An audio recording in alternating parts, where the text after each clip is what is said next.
I for some reason have the overwhelming urge to say hello party people. I don't know why. It's not normally a thing that I say.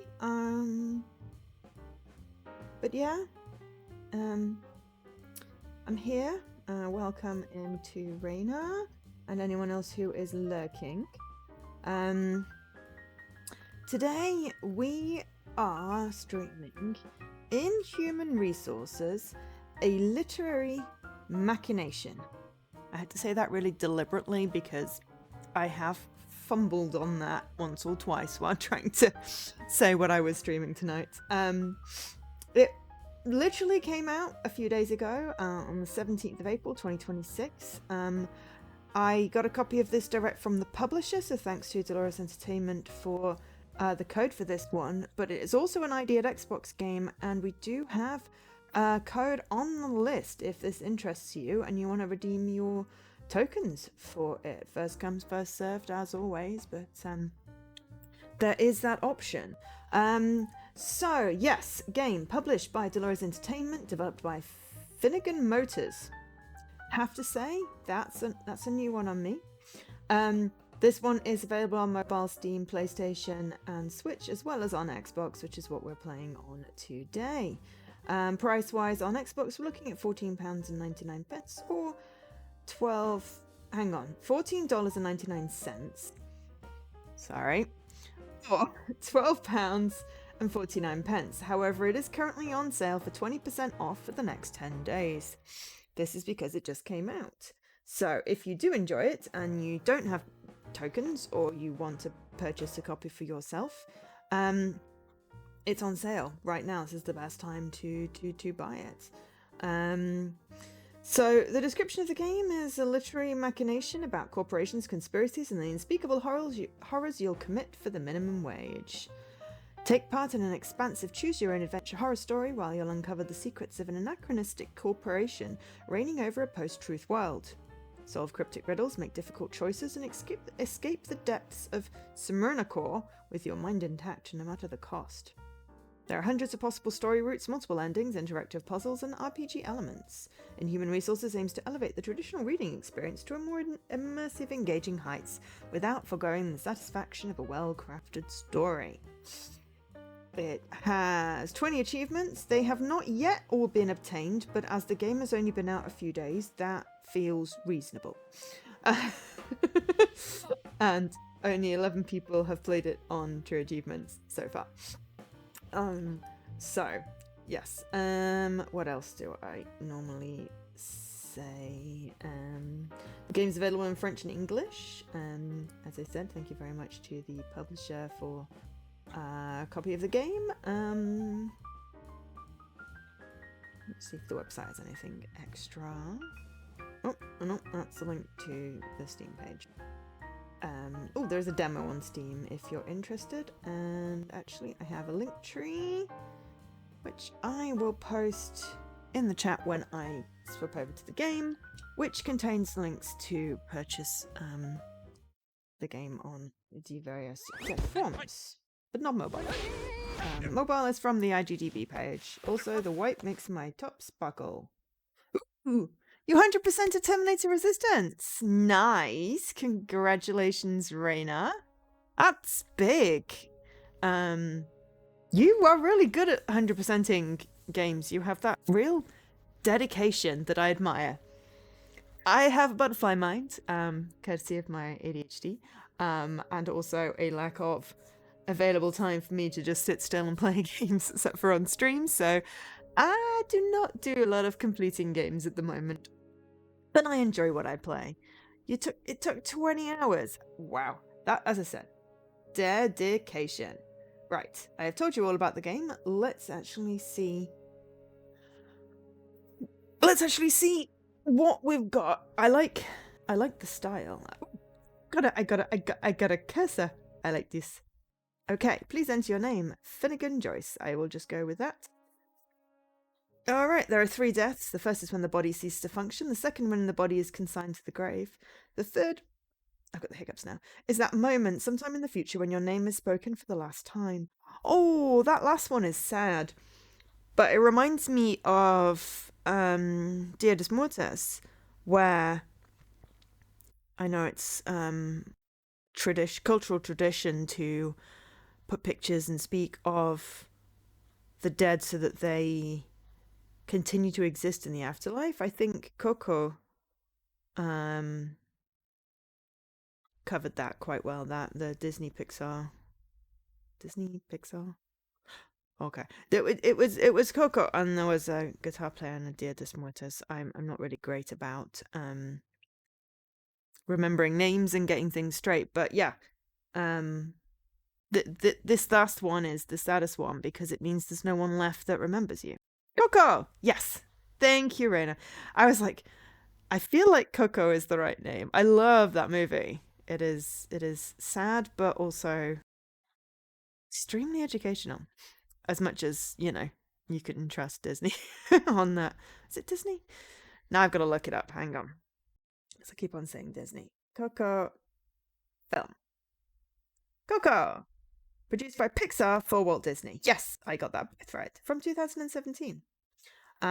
So yes, within yeah, within obviously their artistic license, it was enlightening, and also hi Alkesh and hi to Sir Khalid.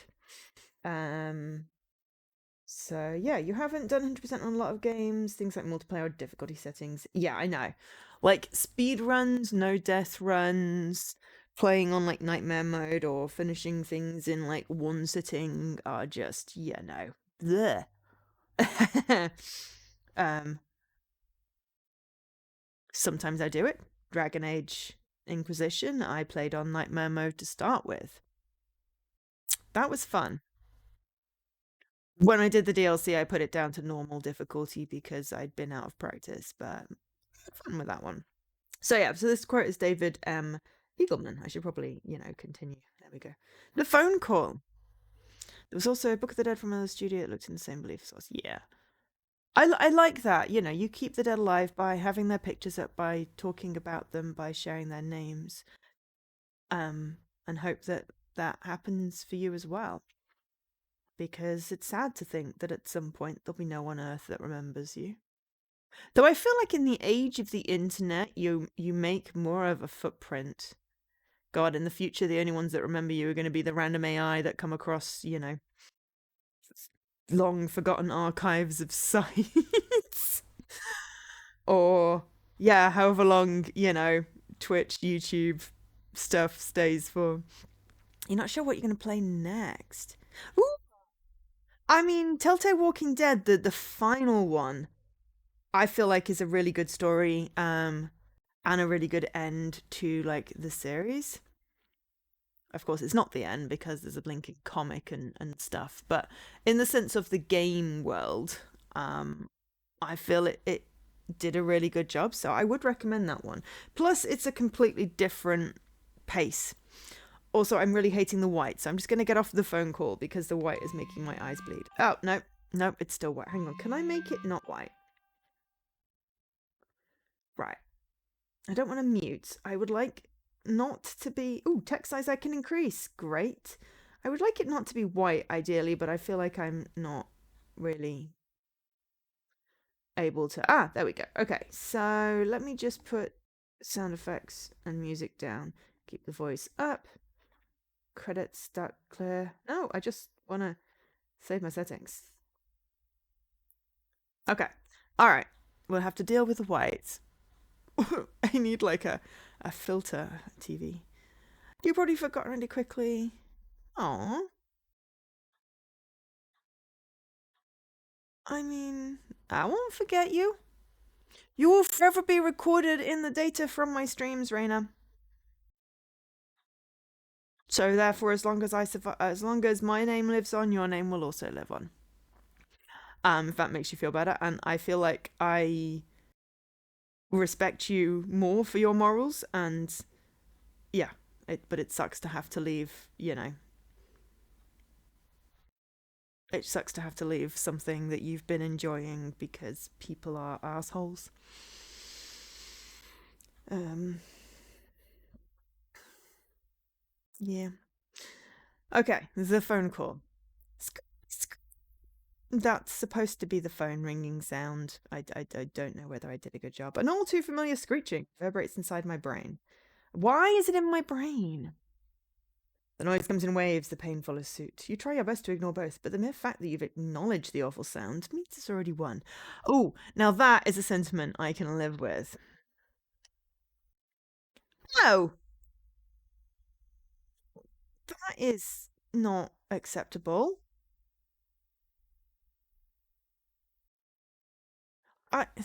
It flummoxes me how people like this can exist. I mean, obviously they do. The world is full of them. I just don't understand their mentality. I really don't. Your phone's alarm is simply much too loud to ignore, and the white screen is really killing my eyes. You're in bed. You lie in bed, awake against your consent. Yeah, that's most of it. Sorry, I'm laughing at the game. I'm not laughing at the chat. Two separate things are happening. The game is amusing me because I relate very well to it, and I am also outraged with what Raiden's having to deal with. And apparently there is a tube strike, which is fine because I'm not leaving. Oh. Yeah, well, it's their loss. Hopefully you and the lovely furry person can, you know, and everyone else that objects to bigots can start your own group and without them. Because, you know, you can call it something like no bigots allowed.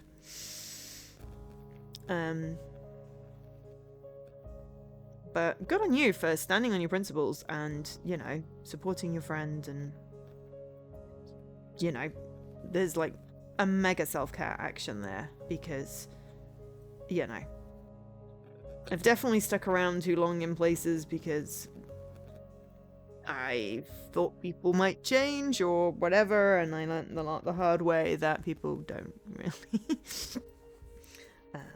So I respect you so much for doing what you did, and I'm very proud of you. That is serious. That is it may sound like I'm being sarcastic. I am not. And also, hi Jesse, and exactly, fuck 'em. I know you can't write that in chat because my auto mod would not like it. So I will just say it. And also Leaky, hello. Yeah, sorry. Yeah. We've got an interesting game that I'm relating with really hard, and then there is also chat discussion, which is, I guess, like up there on stream, but it's here in my OBS window.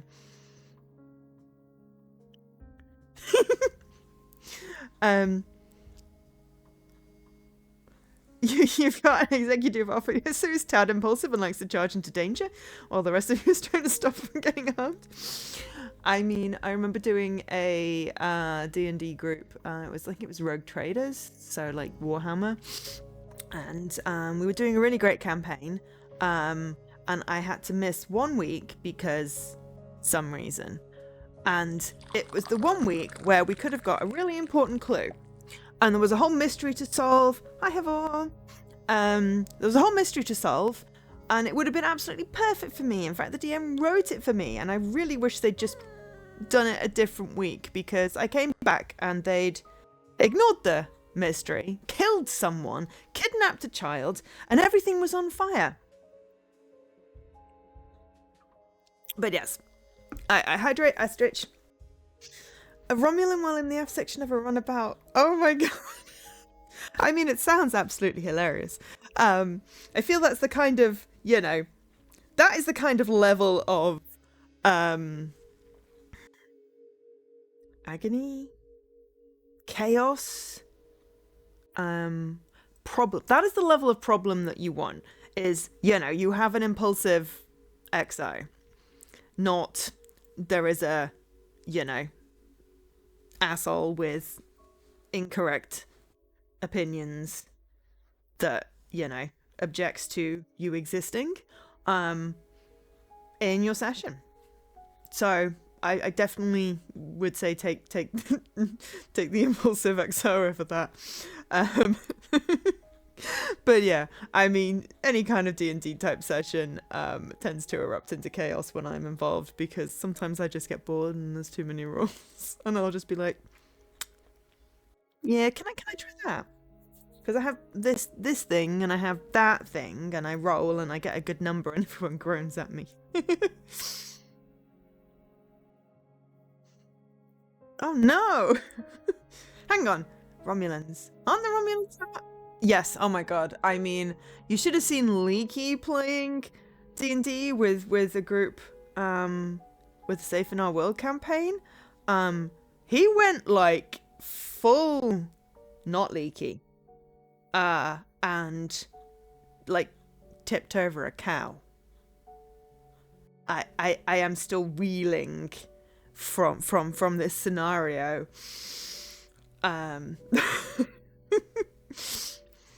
So yeah. So yes, we lie in bed. We are awake against our consent. The room is almost pitch black, save for the intermittent flashing of your phone's screaming screen. A rancid if routine stench of unwashed bedsheets bids you a bittersweet good morning. I can't relate to the last bit because my bedsheets are fresh and laundered because I changed them this weekend. And I have a really cute owl bedspread that I haven't had on for years because I forgot to rotate it. Speed run and low chaos. That does not sound like a good combination. You're home. For better or worse, mostly the latter these days. Just once you wish you wake up somewhere else instead. Just once you wish time would ask permission before racing ahead. Did I write this game? Because this game is in my head for, you know. But your phone doesn't care about what you want. Scream! The insufferable screeching drills deeper into your skull. You throw back dirty blankets, reaching for the misbegotten beast. And also, sorry if I've missed any messages. I am trying to keep up, but if I haven't said hi, please do just like wave at me. All right, pick up the phone. We will pick up the phone. We are slightly translucent and possibly sparkling, just because the white background doesn't do particularly well with my green screen.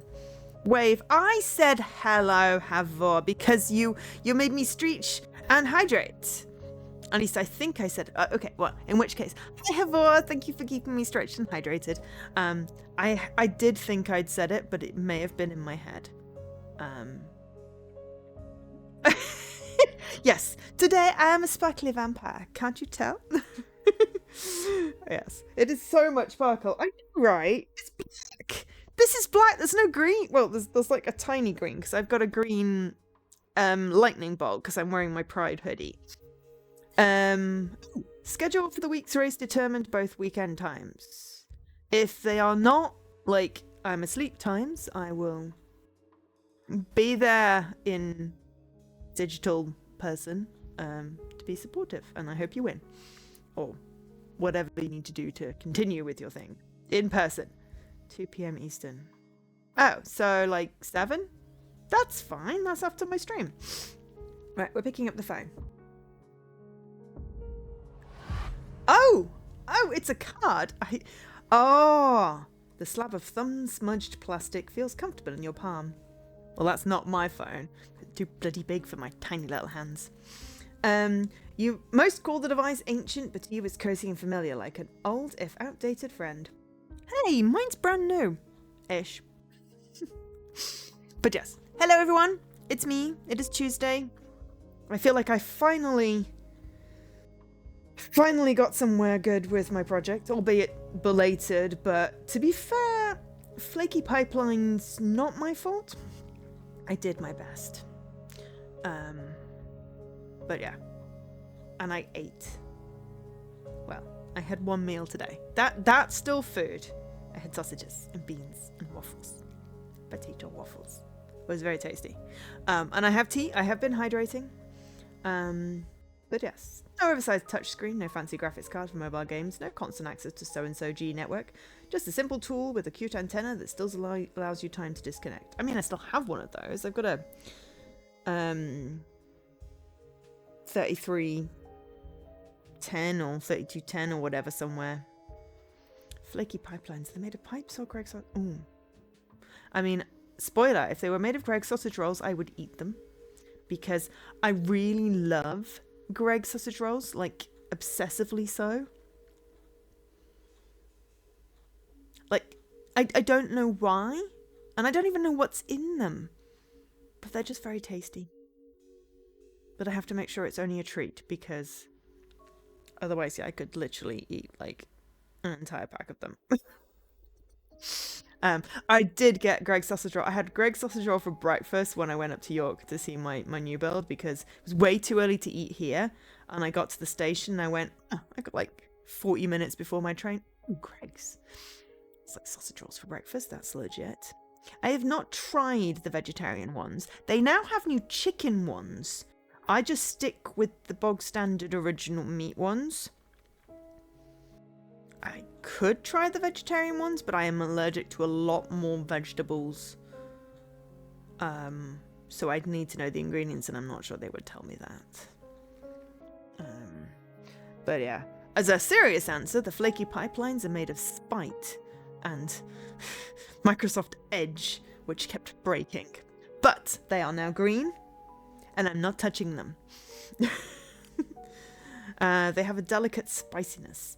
Yeah, it's just I have various annoying allergies to some spices, herbs, and vegetable matter. So yeah, I could investigate. They might tell. Anyway, you've always appreciated the old and the analog, despite the wider world's obsession with digital progress. There's sincerity and physicality, a warmth to an object's weight. No, I really want a sausage roll. Ooh, sneeze.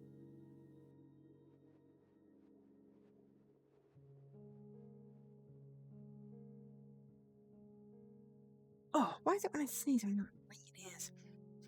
Anyway. Oh dear. The side effect of doing some cleaning is there's still random bits of dust flying around. You'll cling to this relic as long as you can. Sensible upgrades be damned. Well, that's not true, because I have a brand shiny new one that I treated myself to with my new job. I have acquired old cell phone. Scree scree. You fiddle with the phone, desperate to stop the alarm, but no matter which button you press, the shrieking will not end. I have dreams like this. Like, because my alarm is going off and I can't move, I'm awake enough to hear the alarm, but not awake enough to perceive that it's a real alarm and not on my dream. And I get myself into such a state. Because I can't shut it up. That's because it isn't your alarm at all, it's your ringtone. Well, that would never happen, because my phone's on silent. Squinting in the darkness, you barely make out the caller's ID. It's your aunt/landlady's technically speaking. Hopefully just your aunt today. The woman's exhausting enough when she isn't asking for rent payments, no matter how overdue they are. Still. Should you really ignore a call from the one person still willing to support you between jobs? I'm going to see if I can. Alright, so you hold it down. Yeah. Oh, that's bad. I mean, I really need one alarm these days, which is better than 5. Yeah. If you are on True Achievements, yeah, we should totally be adding each other as friends and stuff. If you don't want to post them, yeah. If you don't want to post them in the Twitch chat, you can always stick them in the Discord. But yeah, be cool to connect and stuffs. Yeah. I mean, I have gone through a period where I'm woken up by my alarm because my meds I've changed my meds and they're doing weird stuff. Though I rarely sleep through it now. But before that, before I changed my meds, I was waking up and being like, has my alarm gone off? No. Yes. Radical Sniper 99. And yes, feel free to add me. Leaky already did the command to do the thing. But yes. Press the accept call button. Static crackles as your obsolete cell phone struggles to connect. After a sharp click, you mumble a hesitant hello. Así mi clamo. Hey there, sweetie. Sorry for calling you out of the blue. I hope I'm not interrupting lunch. A scratchy facsimile of her bombastically condensing voice greets you on the line's other end. No mistaking your dear auntie. Can I just say, the words in this already. The scratchy facsimile of her bombastically condescending voice. Doesn't that paint such a lovely picture? I'm a big fan of well-chosen words. And yeah, this is kind of like a choose your own adventure type thing. I don't know whether it will progress beyond this interface, but I am certainly intrigued. But I don't think you can, like,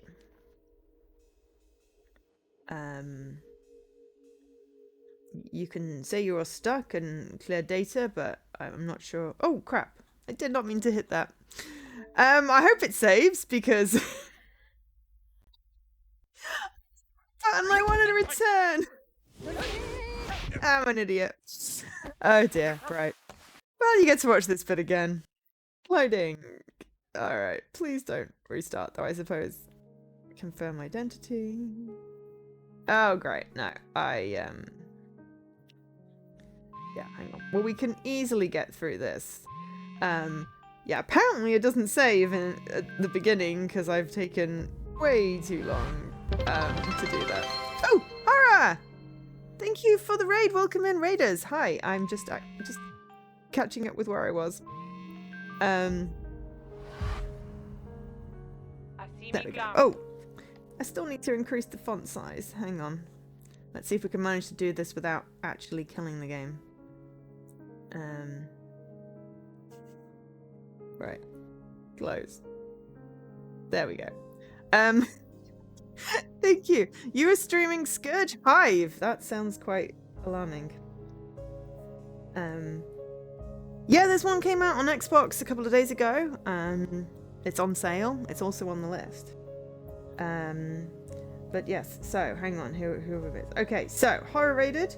Hello Horror. Hello Raiders. Hello Apex. I already said hi to Jesse. Thank you Leaky for doing a shout out. Really need to get that get raid do shout out automatically thing. But again, I haven't got around to it. But yeah, so this is what's it called? Inhuman Resources, a literary machination. It has some really beautiful words. I do not know when it saves. It certainly does not save here because I accidentally exit the game. But yes, right. Yes, we did read that part. Yes, so I was saying the scratchy facsimile of her bombastically condescending voice is just a really beautiful turn of phrase. But yes, as you can tell, I am a little bit distracted today, which is great because it's better than being tired and grumpy. I will take slightly distracted over tired and grumpy. I made that sound like get raid do crime. Yeah, I mean, be gay do crime. But yes, it was meant to be get raid do shout out, but I don't know what I said. Hopefully y'all are doing okay, or at least, you know, existing appropriately this fine Tuesday. This is the game we have today. Thank you to the publisher, Dolores Entertainment, for the code. It's also an ID at Xbox game, so there is a copy on the list as well, and it's on sale right now for 20% off for the next 10 days. Jesse, there's an entire ocean. I think you're safe. I like my sofa too much. But yes. How is your game, Horror? Did you have fun with Scourge? What's it about lunch? Ooh, you flick on a light and glance towards your microwave's LED clock display. A shameful number stares back from the room's abyss. 1:29 p.m. You wince and make up a half-baked lie, pretending to talk with your mouth full. Your aunt doesn't seem to buy it. Well, I'm sure you're very busy with job applications today, so I'll get straight to the point. Do you have any idea when you're able to send me last month's rent? I know money's been tight today, but it's already the 31st. 1 missed payment is bad enough, but 2... It's a port of a GBA game? There was a GBA game called Scourge? I don't remember that. But glad you enjoyed it. Shit, landlady it is. You feel yourself deflate, glancing to the tower of rejected job applications, standing proud and precarious upon your messy desk. The top sheet almost grazes your modest apartment's ceilings. Oh, it's fine. I don't mind being distracted. It's nice. Of course, I pick the game that you have to talk through on the day that everyone is being talkative, but that's fine. I am going to see what my chaos level is today. Well, that's clearly wrong. Oh, you want to know? Oh, well, how long did you play for? Because it's probably going to take me twice as long to get there. Hey, give me a semi-decent chaos number. 5% further in. Okay, well, let me just see my genre and then we'll continue. Adventure. Oh, finally, I get something that feels about right for today. Okay. Your aunt suggested you print each refusal, claiming they make your eventual hiring all the more rewarding. That is a terrible idea. You got 10%? I mean, that seems also low as well. And shoot 'em up. I mean, not bad. At least you play those. You found it harder and harder to believe ever since the letters started to outnumber the dollars in your bank account. I mean, plus that's a lot of tree. Yeah, I have a folder full of rejection emails just so I can remember never to reply to places again. Sweetie, do you have some kind of estimate for me? I would really need an answer today. You have no choice. Beg for more time to pay again. Lie to her. Everything's under control. Yeah, well, I'm going with that one. You give your best impression of a confident salesman, laughing her worries away. Of course, you'll get the money. You have tons of promising interviews lined up. One is bound to work out, and when it does, you'll have such a crazy salary you're about to pay the next 5 months in advance or something. Ah, okay. I mean, apparently the bot just hates me today. You pause dramatically, awaiting your aunt's amazed approval. All you get is disappointment. You couldn't zoom in on a puzzle video in this game? Oh, interesting. Well, we will see if I also get stuck there, if I can get that far. Okay, well, you know, and feel free to shout out where it is you got stuck, and we'll see if I can get past it. But at the moment, I'm loving, in fact, the words. The script is just word choice is impeccable. I wish there was a save. I have accidentally exited the game once already. I would also prefer a non-white background, but again, these are very tiny things. I'm unsure how it saves. Maybe if you could answer that for me. How do I save? Because if I have to keep going to a certain point, then, you know, because it seems to, like, make you start over again. Yeah, the white background is not fun. No, I am being blinded. I could do with some sort of filter on my screen. It saves at the end of the day. Great to know. We will at least get through a day. Sweetie, if this is how you behave during interviews, you haven't been hired yet. I can smell you lying from over there. I mean, stylistic choice maybe, but I mean, they could tone it down very slightly and still get the same effect. It's just then it wouldn't be dazzling me. But yeah. Honestly, I'd be more than willing to forgive delays if I knew you were actually trying, but you can't expect me to believe you've been pulling yourself up by the bootstraps and giving this job hunt all you've got when you've been living in a pigsty for the past year. Pigsty? You deflect the woman's accusations, blabbering in desperate denial, but as your eyes drift over the sorry state of your apartment, your ramblings soon turn to tragic silence. You've been immune to the stench for a few months now, but no amount of time will ever make you blind to the altars of wretchedness your neglect has erected.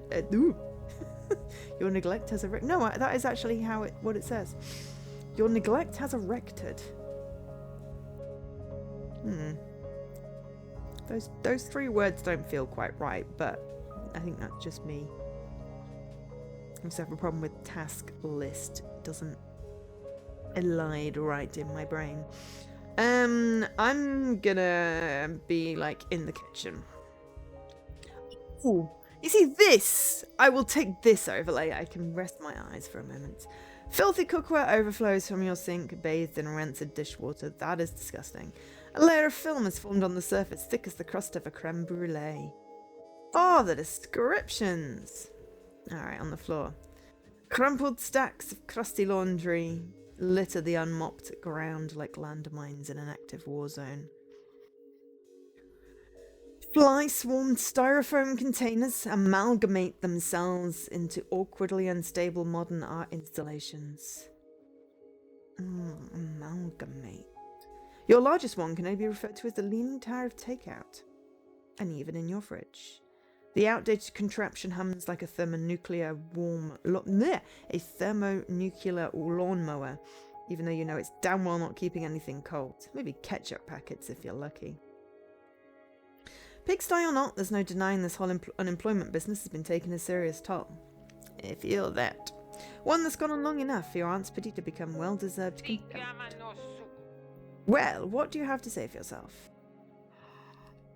Sorry, I have to laugh at the first one. It's not your fault those stupid companies won't hire overqualified geniuses. She's right, you're scum, worse than scum. She should evict you and get it over with. I think that's going a little too far. You're sick of pulling yourselves up by the bootstraps. Can't someone else pull them for you? I'm gonna go with the first one because it makes me laugh.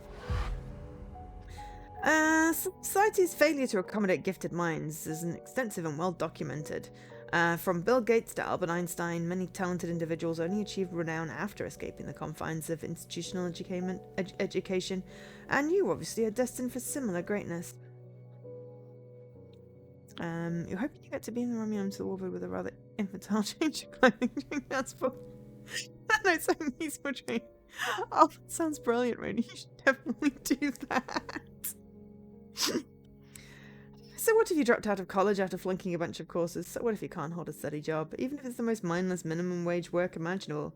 That's not your fault. It's because the system is broken. Your aunt doesn't sound convinced.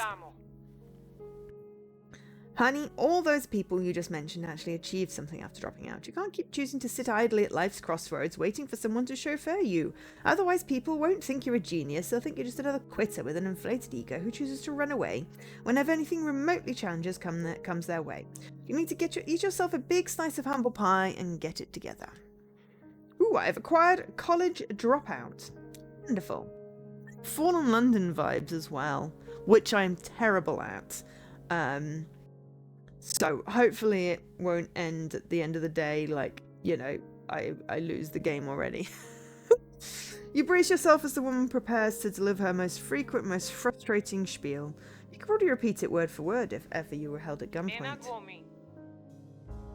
Remember, sweetie, in our world, choices matter. The big ones and the small ones. We can't always take those decisions back, and we can't control their consequences either. Which means we have to choose carefully. You most certainly have not been doing that, but if you have any intention of getting yourself out of this mess, you need to start making the right decisions, and soon. You mumble something non-committal and rolling your eyes at her endless nagging. Oh, come on. You're not paying rent. She's not nagging. It is wanting the money that you owe her. And she's family, and just because she's a woman, you don't get to say she's nagging. The woman may be able to smell dishonesty, but she's nose blind to her own bullshit. Oh, anywho, enough of that. The real reason I'm calling is because I might have an opportunity for you. Okay, burying the lead. You can tell by her inflection she means a job opportunity.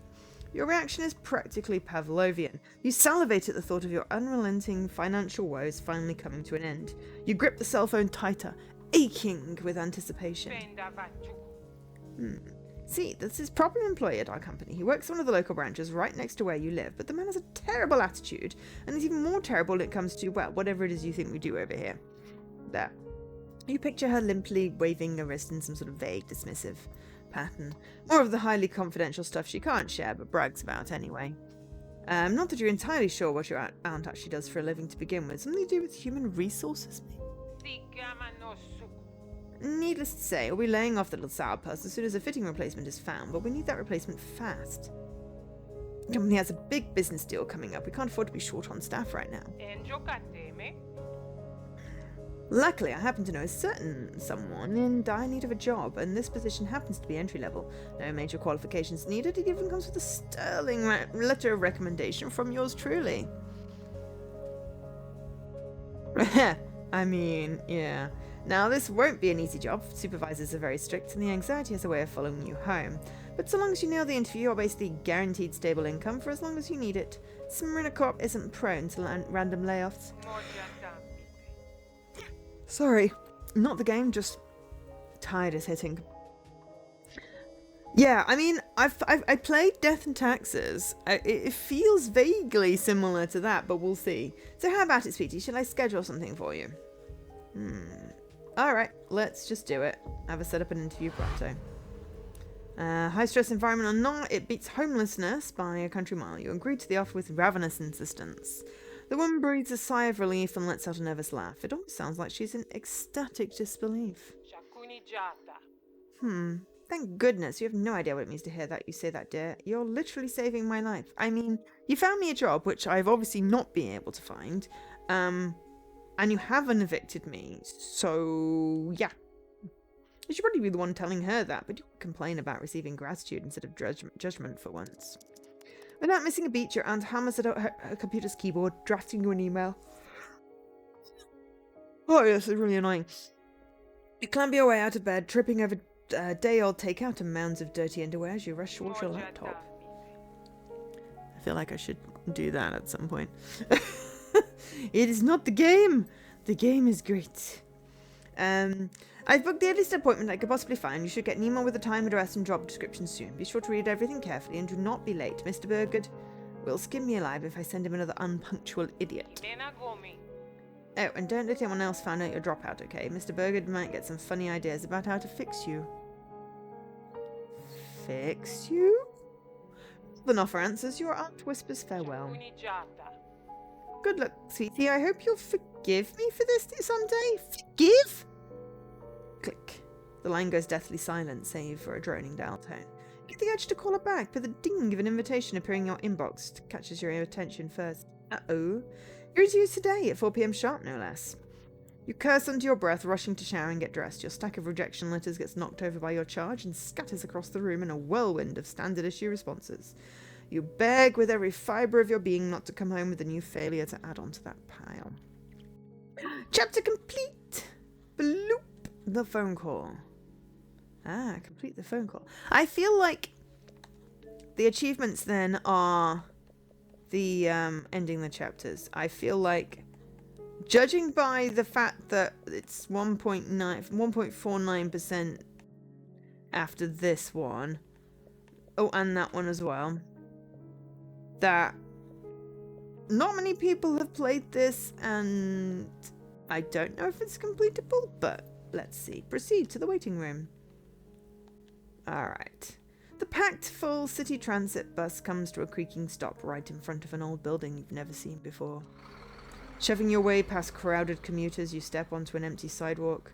The vehicle rolls away, fading into the misty afternoon and leaving you utterly alone. You briefly wonder if getting off here was a mistake. You review your aunt's document, poring over the civic number, street name and postal code as though every character was a cipher to some secret code.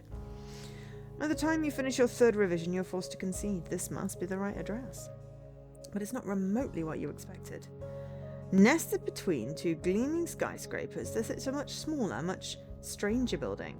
There's the unnerving facade. Glazed grey brickwork and pale-veined marble unite to form a vast web of extravagant monochrome patterns. But despite all the details, the sum total still gives off a sense of cold, calculated purpose. Almost like an anarchic.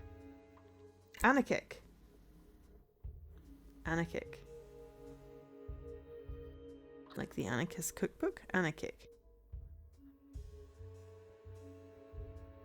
I really can't pronounce this word. Graffiti artist was hired to redesign a palliative care unit. The decorative windows. As you climb the front steps, a set of circular gold-tinted portholes stare down at you. They are unblinking, like the eyes of giant, deep sea squids. The glass is too opaque to see through, yet you suspect someone is on the other side watching you approach. The massive front gates, made from half-ton hunks of glistening cast iron, the double doors have been decorated with an intricate bas-relief of skyscrapers swimming in fog. Bit ironic for such a stout little edifice. And the bronze door knocker. The alloy has been smelted into the shape of a crowned king's severed head. The object looks so realistic you're scared it would be warm and wet to the touch. Unfortunately, you see no keypads, handles, or ID scanners that would allow for easier entry. The local branch of Smurn Corp is only 4 stories tall, yet feels impossibly imposing. It's caught between outdated aesthetics and timeless sensibilities, but somehow outrageously yet invisibly subtle, as if it's meant to be forgotten at a passing glance and to haunt those whose gaze linger. You suspect you may be underdressed. Your most confidence-instilling piece of clothing is the hoodie you brought on your first day of college, a plush, cozy sweater inscribed with your aborted alma mater's prestigious name and logo. For you, wearing it is an act of defiance, a proclamation that this esteemed institution was unable to contain your full potential within its paltry confines. Others tend to interpret it far less charitably, especially once they realise you dropped out years ago and haven't had a steady job since. Regardless, what you've got will have to do. The hour of your interview approaches and you won't have cash to afford a better outfit until this job is yours. Reach for the door knocker and bang it against the door. The bronze object booms against the iron gates even harder than your thumping heart. Moments later, something clicks and a latch comes undone. The doors groan themselves open, inviting you inside. You step into the building and are greeted by what seems to be a 5-star hotel's reception area. The room is utterly massive, with high ceilings that would rival a Renaissance church's cavernous belly. Its windows let no sunshine through and no fluorescent light bulb fill it with their pale glare. There are just low-hanging chandeliers, an array of green glass banker lamps bathing the room in burnt orange. It's giving me Citizen Sleeper vibes as well. The language is so descriptive. It paints a picture really nicely. That's a really good use of words. I'm really vibing with that. You're trying not to yawn. I'm sorry. I get sleep. I just, for some reason, yawn. Even when my brain isn't tired, I just randomly yawn. Upholstered sofas and coffee tables dot the space like islands, forming a winding path that leads to the room's distant depths. There, a woman stands behind a desk, flanked on either side by grillage elevators.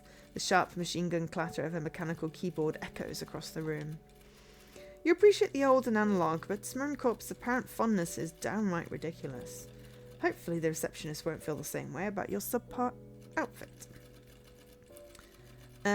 Pretend to be confident and stride over like you own the place. With a little luck, it'll read as self-assurance instead of total fucking delusion. The dim lighting becomes dimmer the further you go, and thick shadows close in on you like claustrophobic walls. Wall-to-wall carpeting squishes under your feet, and an unfamiliar ammonia aroma assaults your flared nostrils. Whatever they used to clean the place smells strongly enough to double as a bioweapon, but it still isn't enough to erase the lingering stench of cigarette smoke. The off-putting odour does suit the outdated decor, however. Hey! Hello! Oh. Farts. Sorry, I was just pausing for that. Hi Ray, thank you for the resub. I appreciate you. And also that was funny and made me laugh. That said in a Welsh accent as well.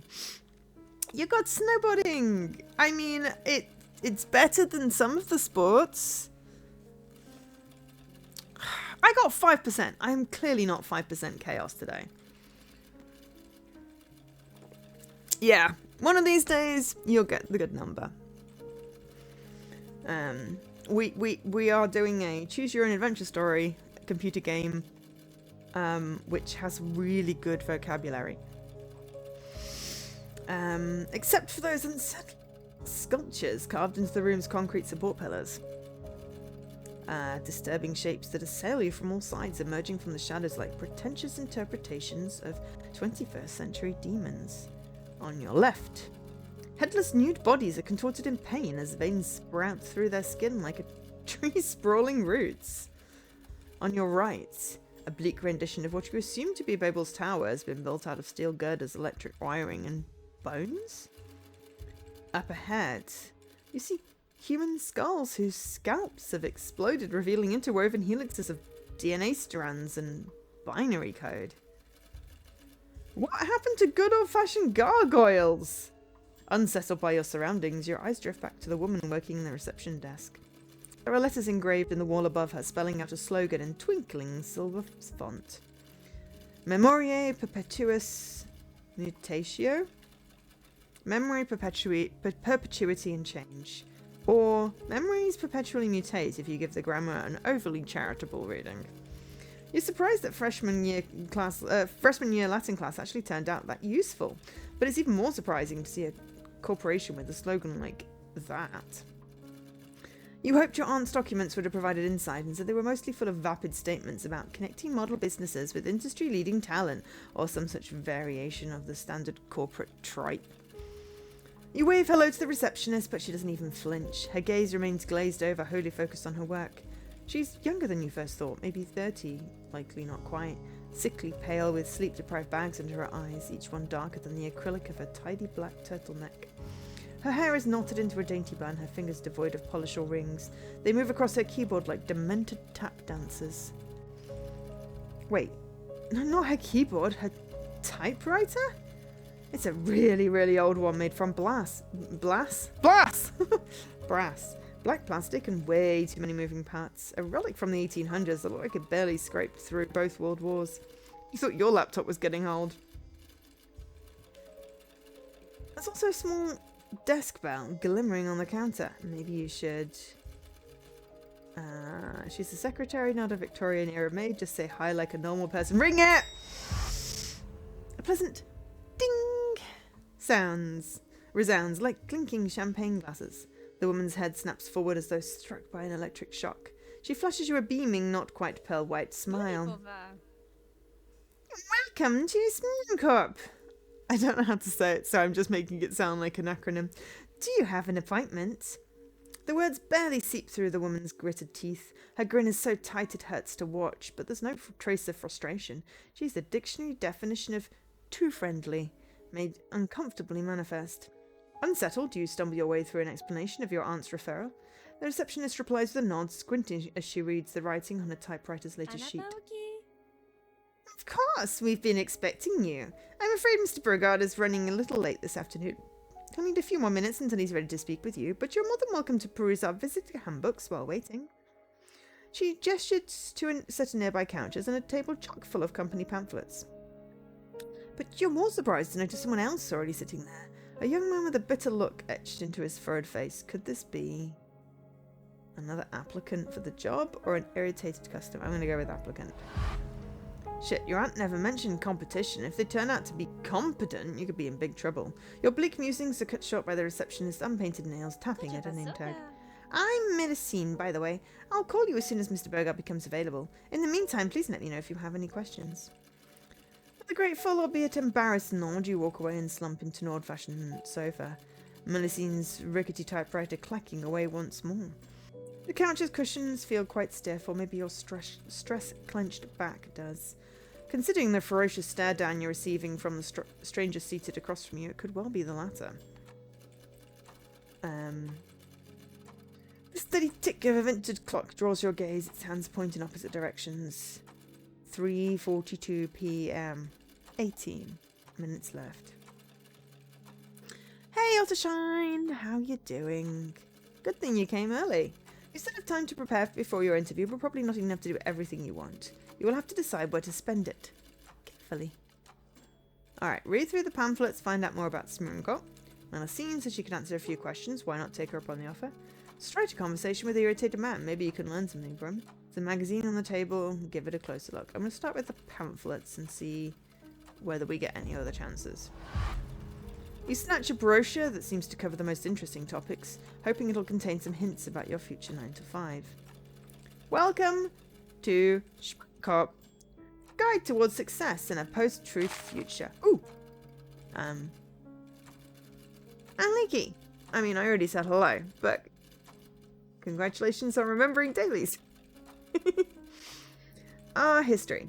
Founded in the year redacted by psychotherapist Gertrude Borodine, begins as a non-print human society quickly evolved into a multinational conglomerate with over redacted employees. Today, Shmrunkot is everywhere. We work for your local government, your most prestigious universities, the telecommunication services you use to keep in touch with your loved ones. Everything we do to protect our most precious resource, people like you. Oh my god, I'm now getting like Bioshock vibes. Our commitments. Shmrunkot is dedicated to providing custom human resource and recruitment solutions for businesses of all sizes. Using our revolutionary evaluation process, we assign the person who's right for you at the right time and the right place, guaranteed every time. What are you waiting for? Embrace the change today! Does it have another side? No. Okay. You're mildly disgusted by the amount of insipid buzzwords featured on each page. The whole thing reeks of hyperbole with a lesser whiff of self-congratulations, but at least it was somewhat informative. Plus, this company seems way more prestigious than you expected. The salaries must be pretty decent.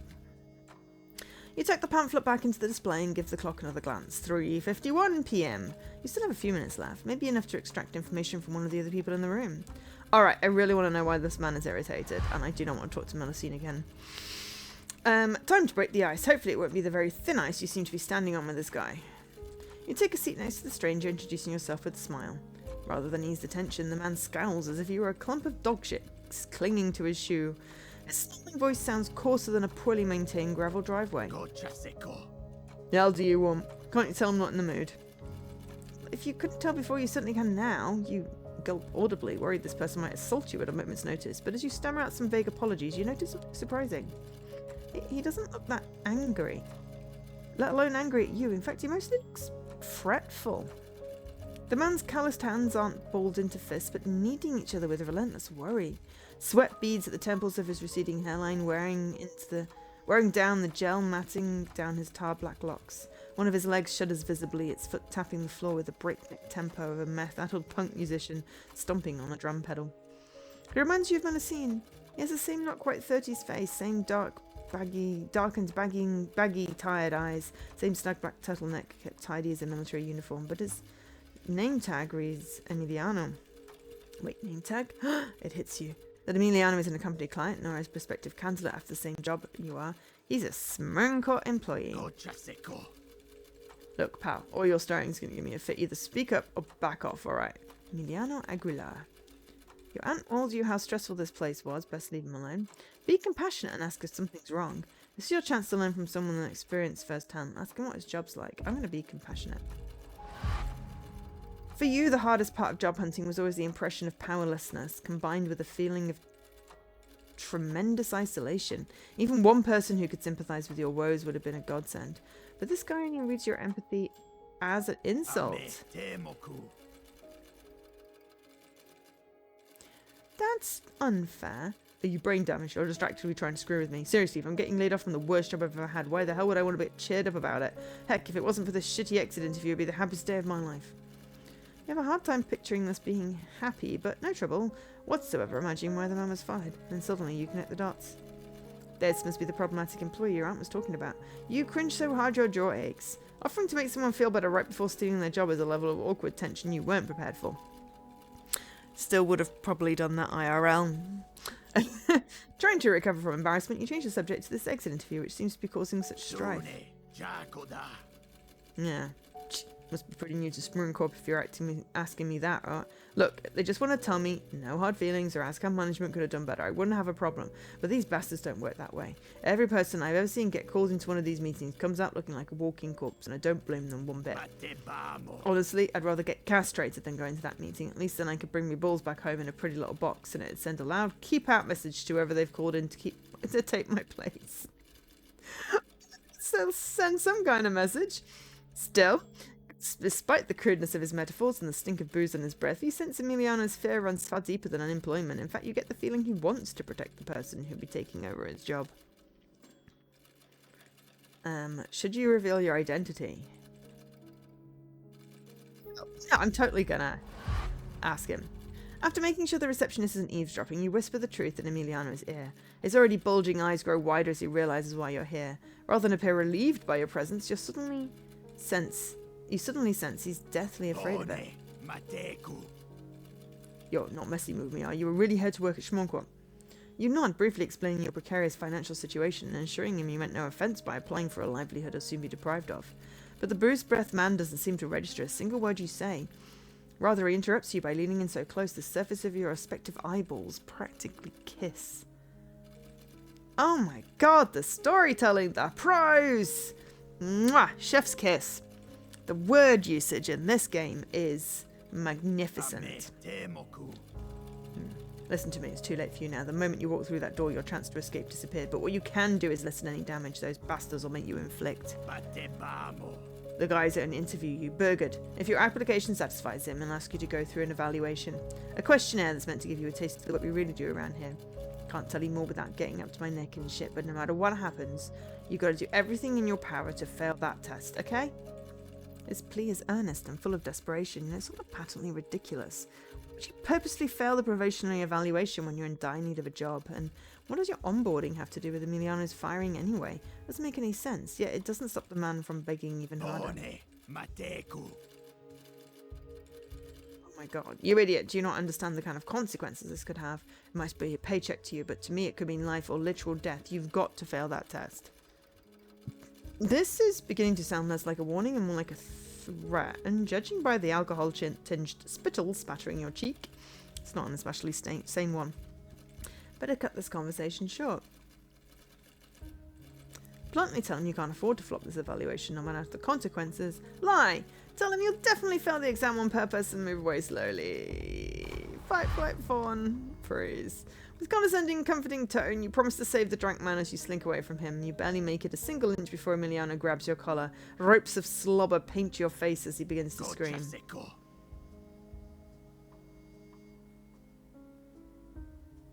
Wow.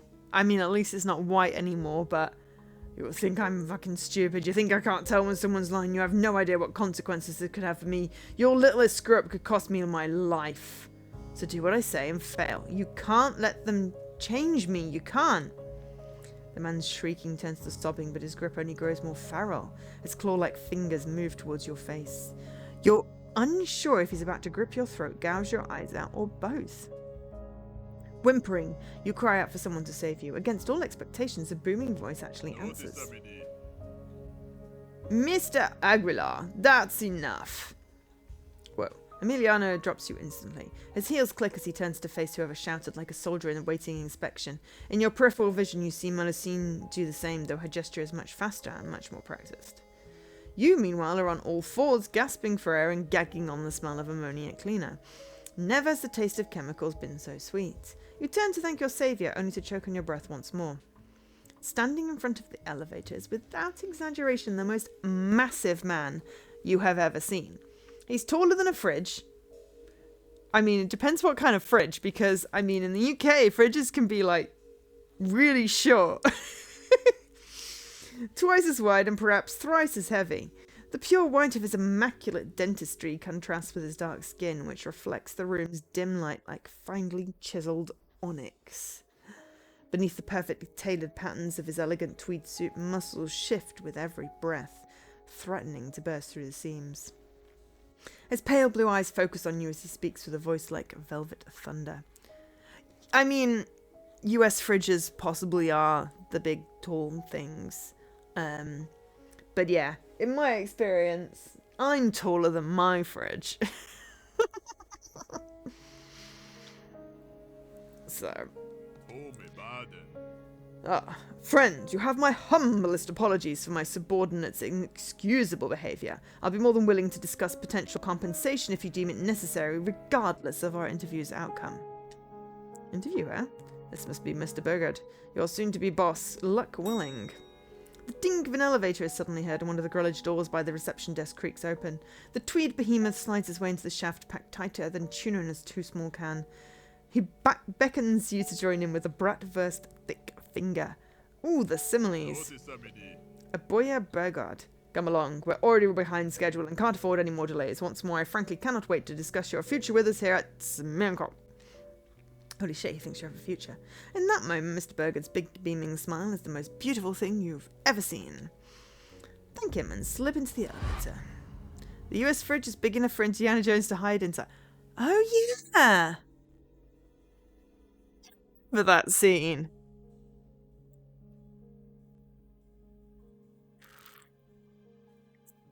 Yeah. Yeah, that feels right. That feels, yeah. You couldn't do that with most UK fridges. It's a tight fit, but you managed to wriggle yourself into the lift by nuzzling up to your, hopefully, future boss. You apologise profusely for the cramped conditions, but he just laughs it off. No need to be embarrassed, happens all the time. Oh, and no need for all this Mr. Burgard business either. My first name basis is fine by me. Before the elevator door can snap shut, someone opens their mouth and screams. Apaya, wait! The angry-looking man you were worrying about suddenly drops to his knees, hands held together in prayer. Any aura of danger that once clung to him has been dispelled by his blubbering supplication. Sir, I'm begging you, just give me another chance. I swear I'll do anything unpaid overtime. I'll work on weekends. I'll kiss your goddamn shoes if I have to. Please don't replace me. Mr. Burger's only reply is a disappointed sigh. His bright white smile wavers and tangible contempt taints his otherwise welcoming tone. Mr. Aguilar, you've had more second chances than I can count, and displaying such undignified desperation in front of a candidate set to take over your position is not an endearing choice. Frankly, there's nothing more I can or want to do for you beyond offering the standard company-issued severance package. The once intimidating stranger collapses as though shot in the chest. His body ripples with hiccuping wails, his fist powerlessly pounding at the carpeted floor. Your maybe future boss clicks his tongue, more disappointed than disturbed. He turns to give Melusine a firm look and firmer orders. Miss Saint-Sien, please ensure our former staffer behaves until his offboarding is complete, will you? I'll attend to him once I'm done with our guest. The tired woman gives a nervous nod, rushing back to her typewriter as if nothing happened. The clacking keys are now punctuated by the tears of a grown man. The boy thumbs a few buttons and the elevator doors finally slide shut. Through cracks in the grillage gates, you see the receptionist giving you a small wave, mouthing a worrisome farewell. Good luck. Before you can decide whether she's cheering you on or trying to warn you, the floor lurches downwards. Ooh, chapter complete. Proceed to the interview. Alright, am I near where you got stuck, Havor, or did you get much further? After descending a short way, the elevator slows to a crawl, then comes to a complete stop, groaning under the combined mass of its unevenly weighted passengers. For a moment, you worry the cables have jammed.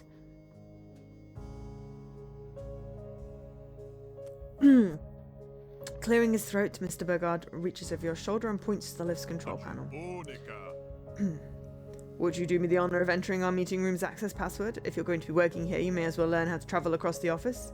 Just type in paragraph sign, pi, shepherd's hook, and theta, if you please. Oh, and no need to be too brisk about it. Precision matters more than speed with those old doodads. Okay. I type in paragraph symbol, pi,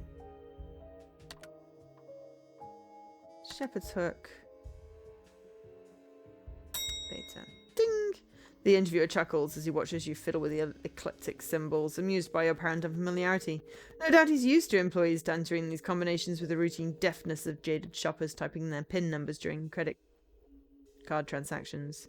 You're still not sure why he's making you type the password in, nor why the elevator uses passwords in the first place. Wouldn't keycards be easier? Or normal numbers, at least? Regardless, as the last button clicks into place, the elevator resumes its descent at its increased momentum, plunging deep into the earth with no sign of stopping. After almost 20 seconds, you wonder if it's heading for the planet's core. You'll have to beg my pardon for the sluggishness. I've petitioned to have this thing replaced, but the encryptology department refuses to let us invest in newer models. Potential security risks, also they claim. Boogeyman hogwash, I say. An upgrade has been long overdue. Maybe once our deal with radium finally goes through, they'll be a bit welcoming of true progress, eh? You nod along politely, pretending to understand what he means. You are unsure the display looks convincing. Still, by the sounds of it, you'll be stuck here for a while. How do you kill time? I'm gonna look at the buttons. Give the elevator buttons a closer look. Squinting at the control panel, you try making sense of the assorted icons decorating each key, trying to intuit the twisted logic linking them together. There must be some rationale informing the designers of the peculiar passcodes. Okay, well we've got... It was 3, 4, 12, 9? No, 11, 9? Those look like smiley faces.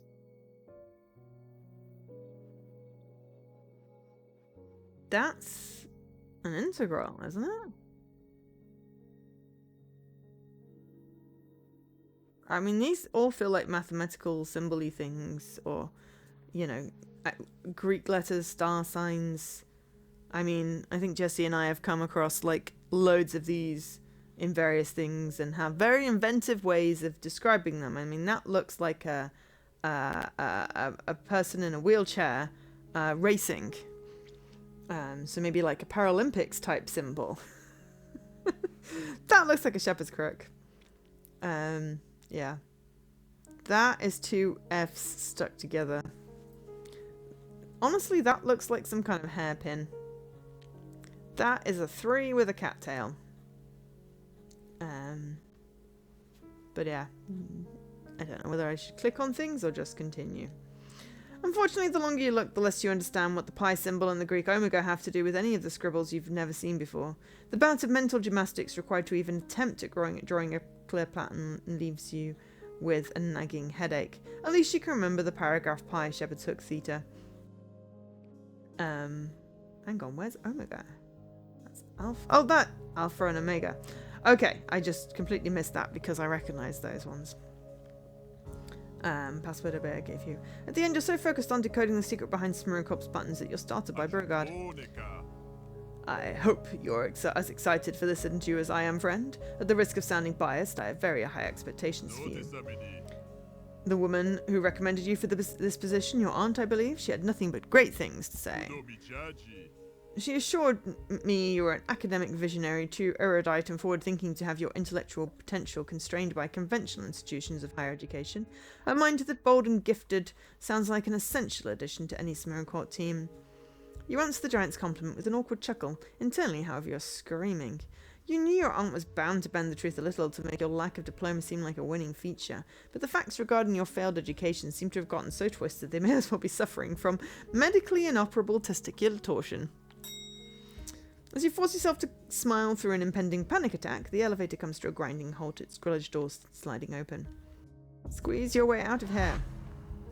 It's a bit of a battle to wriggle past a wire, though you soon find yourself free of the claustrophobic lift and breathing a little bit easier. Mr. Beauregard follows suit, flipping a light switch to illuminate the otherwise pitch-black room. Welcome to my humble office. Ah, so that's what this place is. An office wouldn't have been your first guess. The rectangular space before you is reminiscent of an oversized police interrogation room.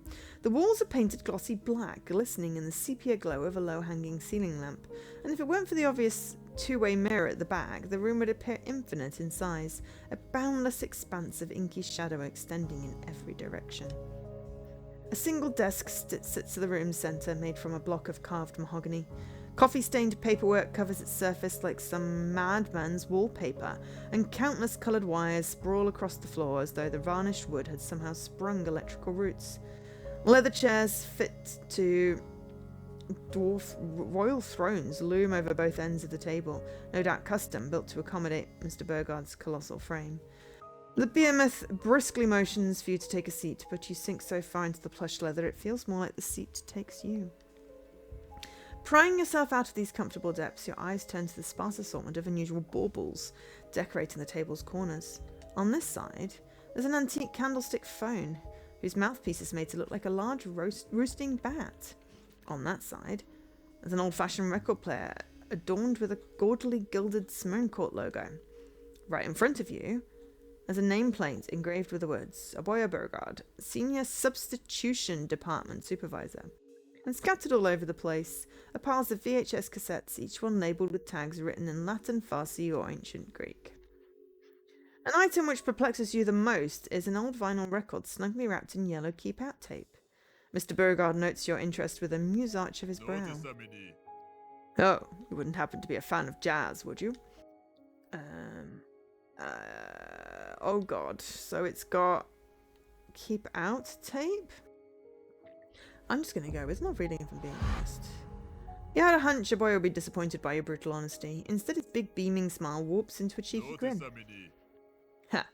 Frankly, neither am I, but that's why I find this to be so bloody impressive. Carefully placing the confidential vinyl onto an old record player, Mr. Burgard lowers the needle and begs you to listen. A strange, somber soundscape slowly fills the office with a blues-inspired rhythm you can't quite compare to anything you've ever heard before. It's not appalling per se, but it's perhaps a little messy and eerie enough to make you uncomfortable. The duet voices of a man and woman muttering warbled lyrics only adds to the strangeness. You can't make out a word they're saying except for the chorus verse. Let's call the whole thing on. Gina and Herschel Gershwin. Twins, if you were wondering, not a couple, despite all the turbulent rumours that once surrounded their odd relationship. Never met them myself, but I do think they could have been bigger than the Beatles back in the band's heyday. The biggest case of my career was making sure they wouldn't be, and I always found it tragic that only one of their records was left intact in the world, though I feel quite lucky to be the man who owns it. Few will ever have the privilege of hearing such avant-garde work. Gershwin. Gershwin's not an unfamiliar name. You utter a few admirative oohs and ahs, feigning interest to conceal your perplexity. What does a human resource company have to do with ruining musicians' careers, and how could a boy be employed, let alone alive during the birth years of rock and roll? He's not that old, is he? Before you can scrutinize the man's non-existent wrinkles, he promptly clears the stray documents from his desk, making space for a repulsively familiar sheet of paper. Your loathsome fucking resume laid bare for the world to gawk at. God, you're sick of seeing that thing. The boy underlaces his fingers, pale eyes darkening into a severe stare. You suddenly find yourself keenly aware of just how dangerous the man could be should he choose to embrace violence over verbal repartee. Time to begin our little interview. I'll be asking you a series of questions. Some will appear rather peculiar, others rather innocuous. They may be difficult to answer at times, as you've not been made fully aware of your position, nor of Smirnkorp's company goals. However, I still request that you provide honest and instinctive responses. Regardless of context, they'll give us a better idea of the role you'll be assigned during your time among us. Wait, you have to ace an interview before being told about the job you're applying for? What a mess. Either Smirnkar has an unintuitive hiring process, or the non-disclosure agreements are so incestuously interwoven, no one can get any work done without being strangled to death by red tape. Still, a boy's words make one thing clear. The only way you'll get hired and earn a salary to pay the rent you owe is by acing this goddamn interview, no matter what it takes. Okay, firm nod. And assure him you'll be earnest. Abaya throttles with satisfaction, the sound as deep and rumbling as a rock slide at the bottom of a well. Wonderful, let's get started. Question 1. A runaway locomotive is barreling down a set of railroad tracks at uncontrollable speeds, and its path lay 5 people tied down and unable to move. If nothing is done, the locomotive will surely crush them and end their lives in an instant. You stand in a train yard next to a large lever. You know that if you pull it, the locomotive will divert its course onto a separate track. However, this will cause it to crush a different person who is also tied down to this alternate path. How do you ensure all 6 people escape this tragedy alive?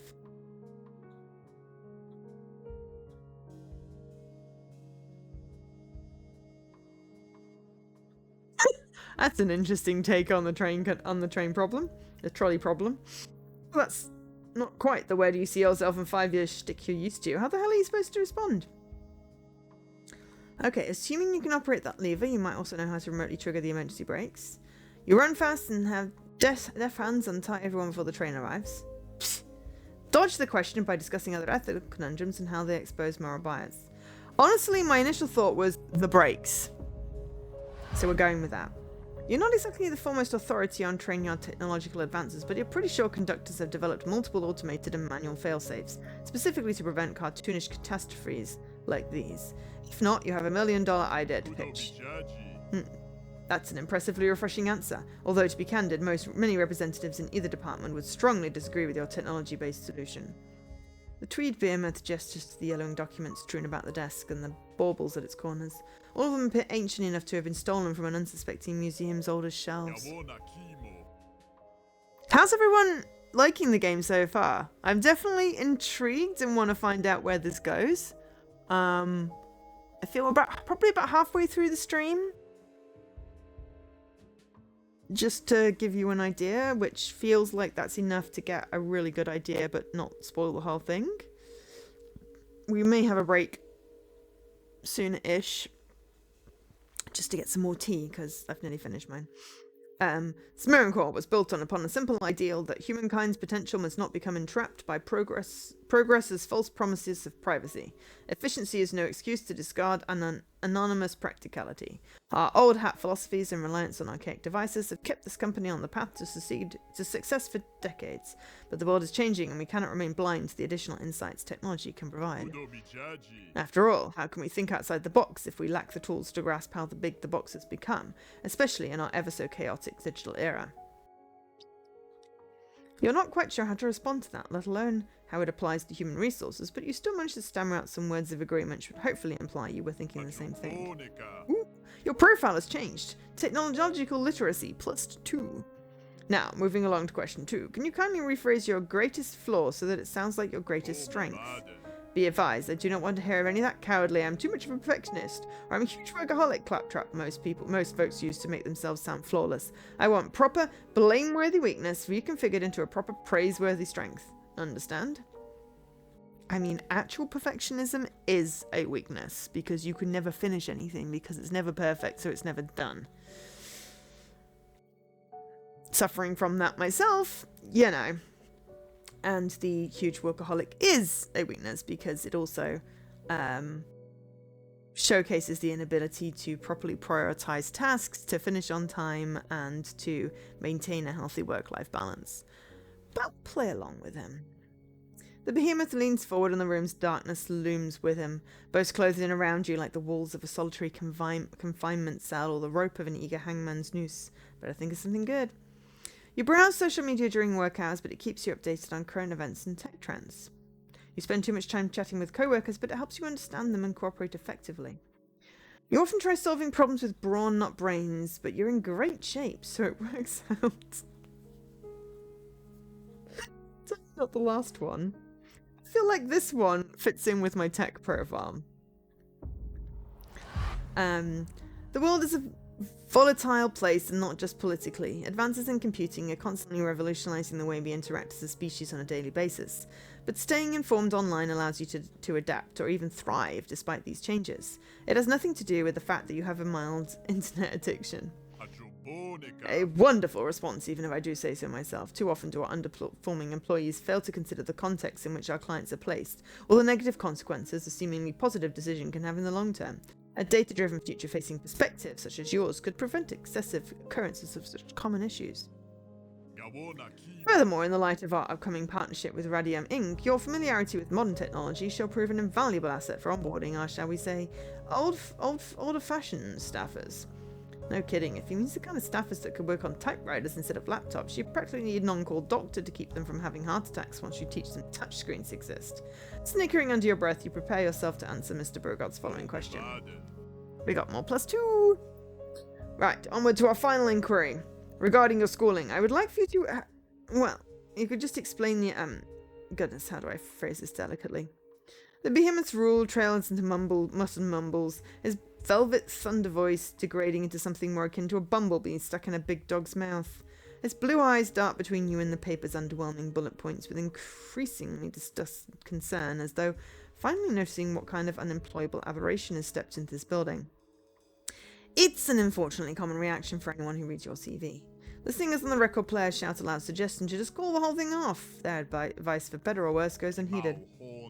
Well, at the risk of sounding insensitive, I truly appreciate some insight regarding your academic background. How do you believe a workplace of our nature could benefit from hiring someone with such a dubiously incompatible education? You bite your tongue before you can remind Burgard that your dubiously incompatible education was never actually completed. You pray the shame doesn't show on your face too much. Of course it was going to come down to this. Fine then. Time to prove those stupid successful companies wrong and make being a dropout sound like a huge selling point. You studied computer science, you're skilled with technologies old and new. You studied the ultimate frisbee, the apex of education for any teamwork living an athletic superstar. You studied child psychology, you're good at reading people and creating emotional... I mean, we're going with a technology bent. You got more Trek on in the background, Next Gen Season 7. Crusher gets a little intimate with a plasma ghost. Not specifically, but... sounds about right for Next Gen. Fondness for analog tech drove you to learn the design principles of computers and the algorithms they operate by. This gives you the ability to operate most devices by instinct. Even though Smoorenkorp's machinery is antique by most standards, you'll likely learn to use it faster than most candidates. Trying to capitalize on the company's obsession for the obsolete, you discuss a few obscure principles from your past seminars, explaining how binary code dates back to the 1600s or how digital computers were first designed in the 19th century, long before the advent of microchips.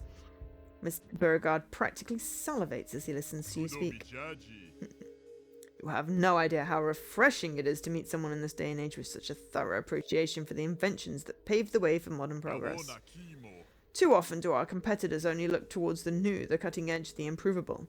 But our company is enjoyed by sticking to what works, advancing the applications of technologies rather than their designs. An individual such as yourself who grasps the value of that philosophy will no doubt fit right in. Furthermore, it appears that this fascination of yours belies a great love for learning about computerized devices. I would even expect you to be teaching our new recruits in a few months' time. It's a pretty ambitious endorsement. Promising though, way more promising than you're used to. Woo! Okay, we got... You have acquired computer science specialization. Nice! Another +2 to literacy. Anywho, I believe that concludes our questionnaire for today. As for your results... The man's enormous fingers crumple your CV into a ball and toss it aside. It bounces across the wire-laden floor, disappearing into the inky corner of the abyssal room. Your chest tightens, panic swells, catastrophic scenarios and thoughts of crushing failure explode through your head. I know exactly what that feels like. A boy's beaming smile diffuses them all. To tell you the truth, this little meeting of ours was nothing more than a corporate-mandated formality. Between your aunt's glowing recommendation and the fact you showed up to our offices on such short notice, I knew from the very start that I'd be wanting you on board.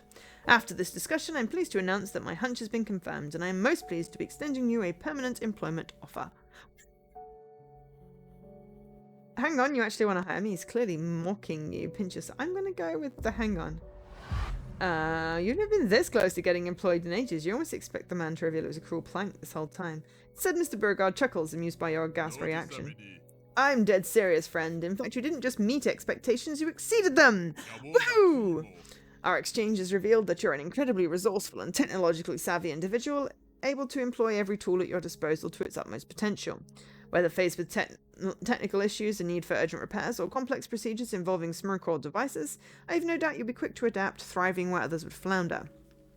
There's a risk your focus on the cutting edge may cause you to lose sight of the human element in certain situations, but your addition to our ranks as a technician would be an unquestionable benefit. So, would you deem my misinterpretation of your aptitudes correct, or have I misconstrued the content of your character? I don't think that paints an accurate portrait of my skills. You're 100% on point. That's exactly the kind of person I am. Flattered by a boy's praise, or you relish in the satisfaction of having been truly seen. Every day you get such a precise, quantifiable breakdown of your unique abilities. May they serve you well in tackling the horrors to come.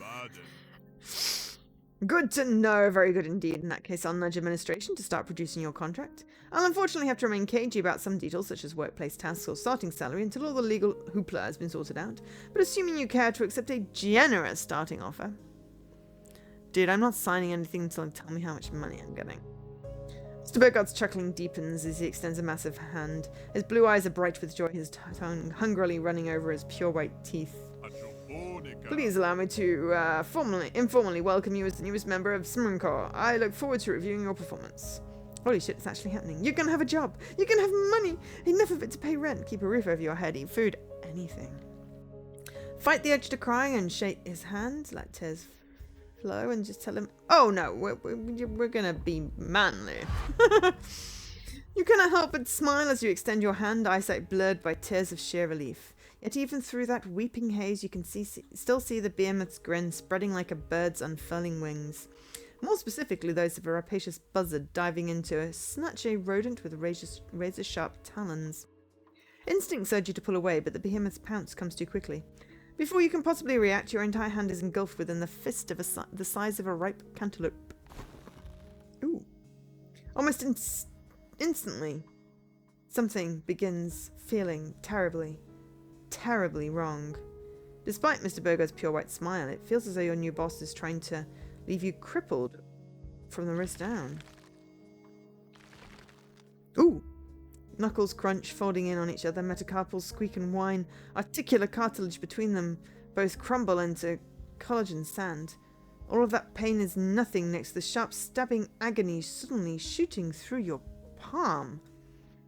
You cry out in pain, beg Burger to let go, fight to pry your fingers free, but the giant's grip is iron and deaf to your complaints. If anything, he squeezes harder.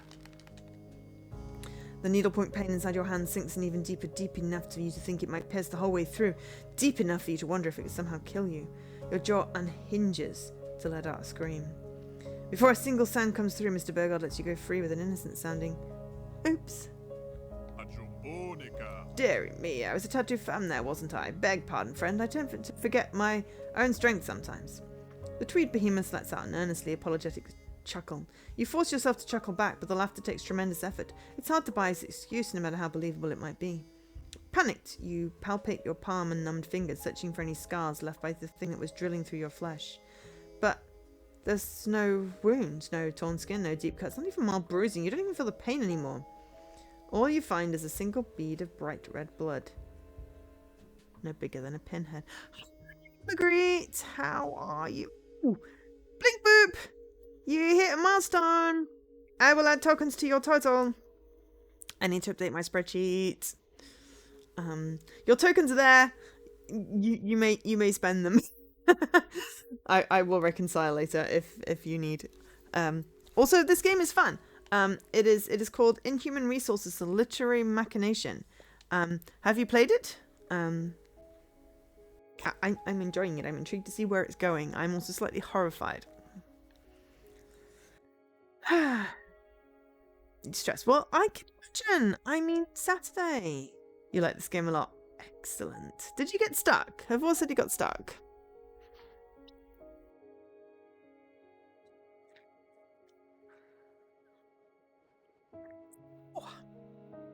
Alright, definitely need to have a break. I'm out of tea now. But let's get to the end of this particular chapter. You wipe it away, frantically seeking what lurks beneath. It's warm to the touch and leaves a scarlet smear across your skin like a painter's brush. Yet there's no sign of where the pain has come from, no wound, no scar. There could be some swelling, but it's faint enough to make you suspect the bulge isn't really there. Maybe it was all in your head? If there's no wound as someone else's blood, investigate that swelling no matter how paranoid it might be. You press down hard with the tip of your thumb, searching for a lump or stiffness. Before you're sure you've spotted something, a clatter interrupts you. From one of his desk drawers, Mr. Burgard withdraws a slab of metal the size of a stovetop. At first you assume it's a tablet device custom built to fit the tweed giant's fingers and resist their vice-like strength, or perhaps a turntable meant for an aspiring DJ painted in drab colours. A closer look reveals something older and chunkier, made of grey aluminium and solid beige plastics. Blinking buttons, flickable switches, knobs and sliders of all kinds decorate its crowded surface with a cluttered interface too complex to grasp at a glance. You recognise the machine from your studies in computer science. This is a video mixer, often used by TV stations to control input signals during live studio broadcasts. Abeo's module seems to be a refurbished antique from the 1970s, only compatible with televisions that are no longer produced today. Mr. Burger bends over to grab heaping handfuls of wires off the messy floor. Seemingly at random, he sorts through dozens of them at a time, plugging only a paltry few into his device's outlets.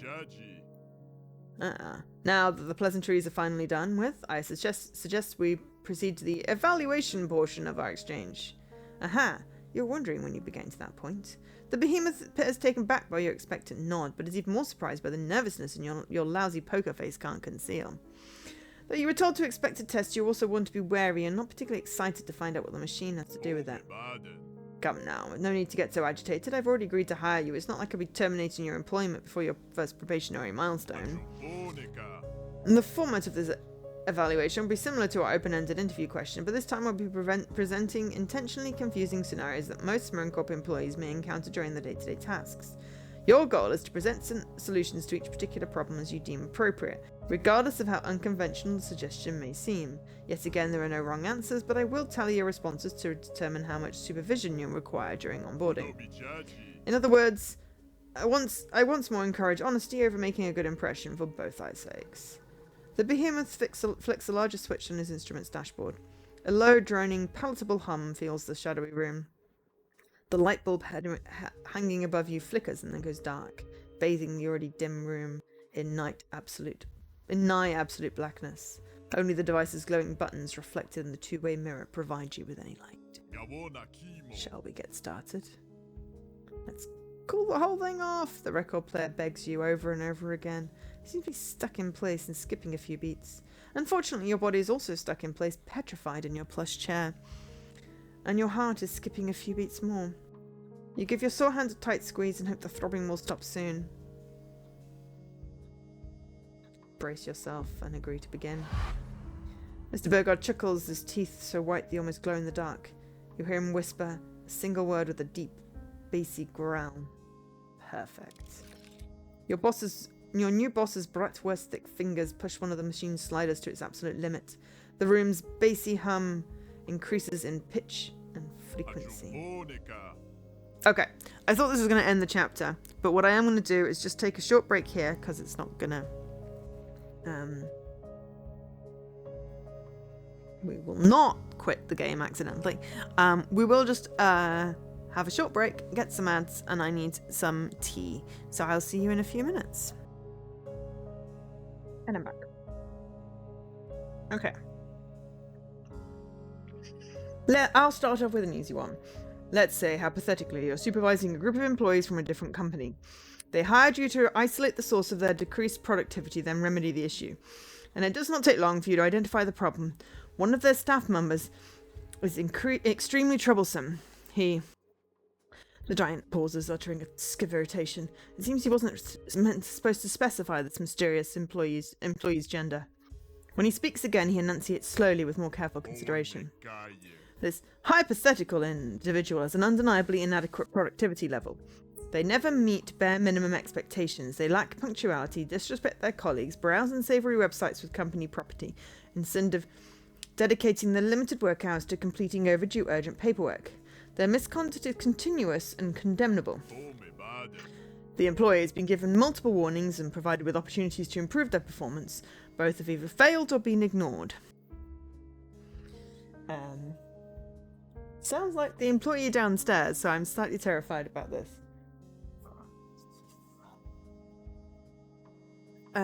The client is contemplating firing the problematic worker, but are concerned that becoming understaffed during an especially critical moment of the fiscal quarter could jeopardize their important deadlines. What do you think should be done to re-establish the client's baseline productivity? Oh, there's a child psychology specialization here.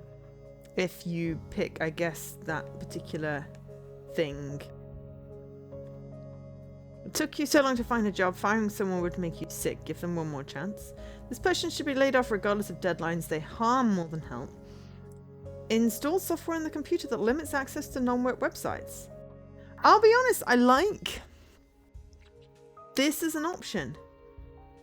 Because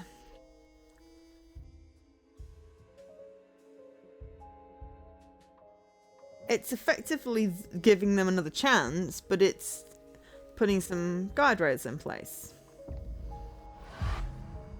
If the employee is just compulsively texting and web surfing, why not cut the problem off at the source? Most office networks limit access to undesirable content nowadays, so it can't be that hard to set it up. Plus, it'll prevent future staffers from indulging in the same habit. Though your internet-based solution might be complicated to implement in a workspace that relies on refurbished typewriters, Abaya's blue eyes bulge with admiration, his lips curling into an empathetic epiphanic.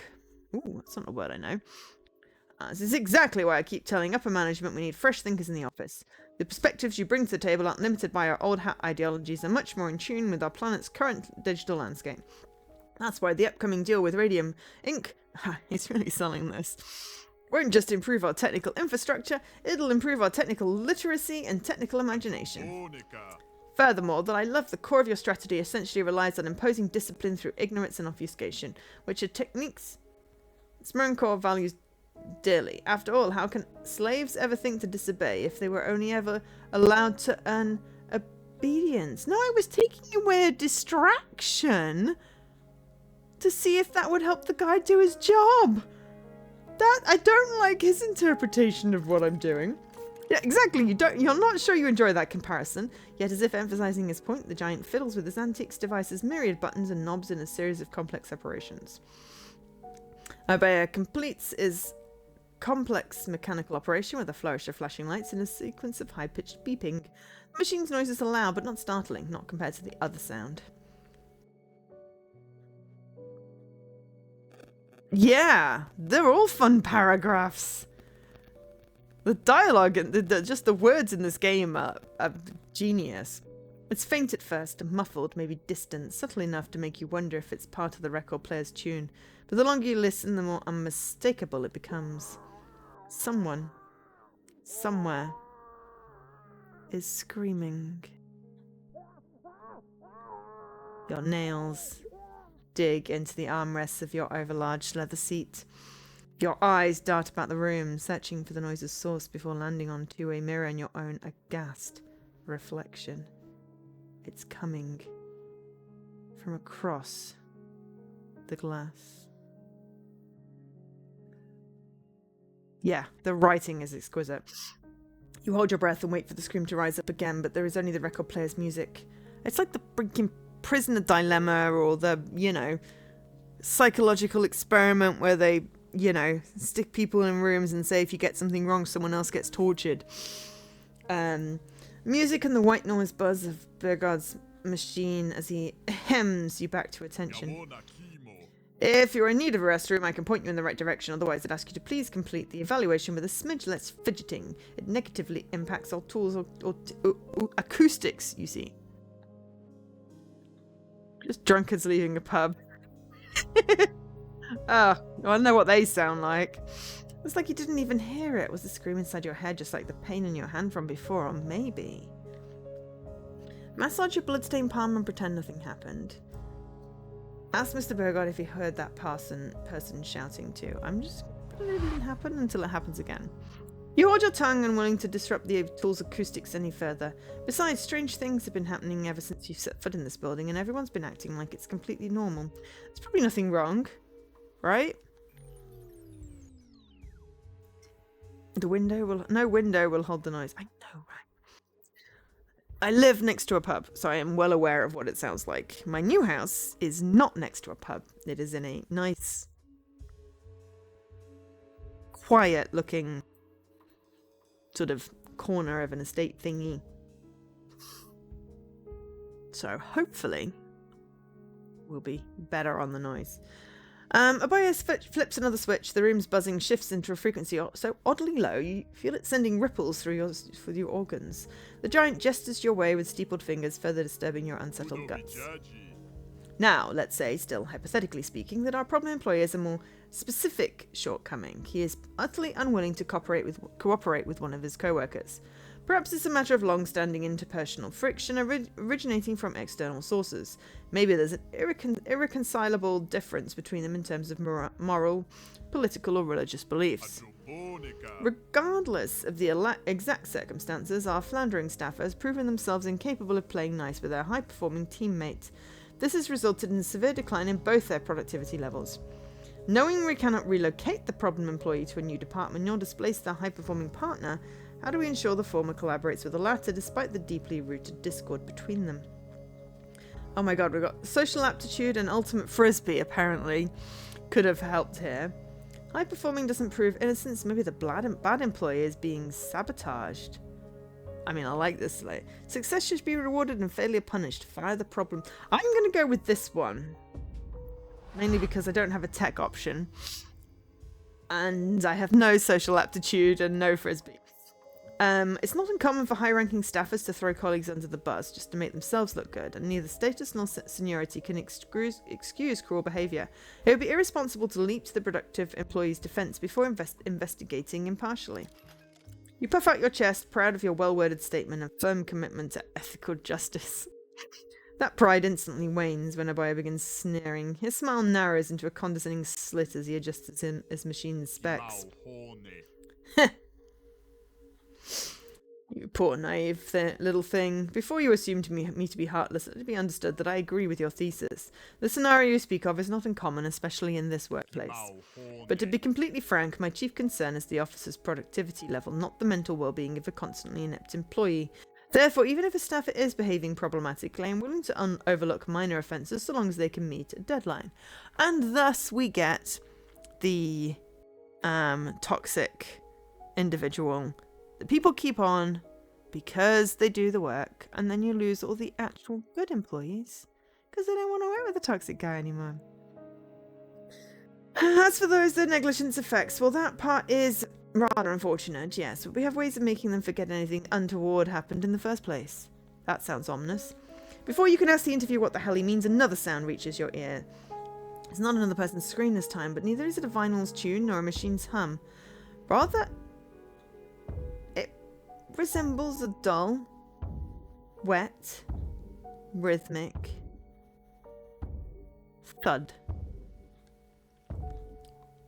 Once, twice, thrice. You hear it a little louder every time. Your eyes dart about the room looking for the noise's source. You find it staring back at you from across the two-way mirror. You see the handprints of a blood-stained palm slapping against the looking glass, begging to be let out. Your mouth goes dry as it hangs open. Your finger shakes as you start to point. And then without a word of warning, the thudding suddenly stops. All that remains is silence and a message written in scarlet smears. A cry for help no one can answer. Abaya looks over his shoulder, seeing the red stain. You wait for him to react, gasp, or even scream. All he does is harumph at it, annoyed. I really need to put more pressure on that janitor. The soundproofing in here has been unacceptable as late. With more grouchy grumbling, he tweaks a couple of his device's knobs as if nothing happened. Then, noticing your aghast expression, he furrows his brow. Not with concern, but confusion. Is something the matter?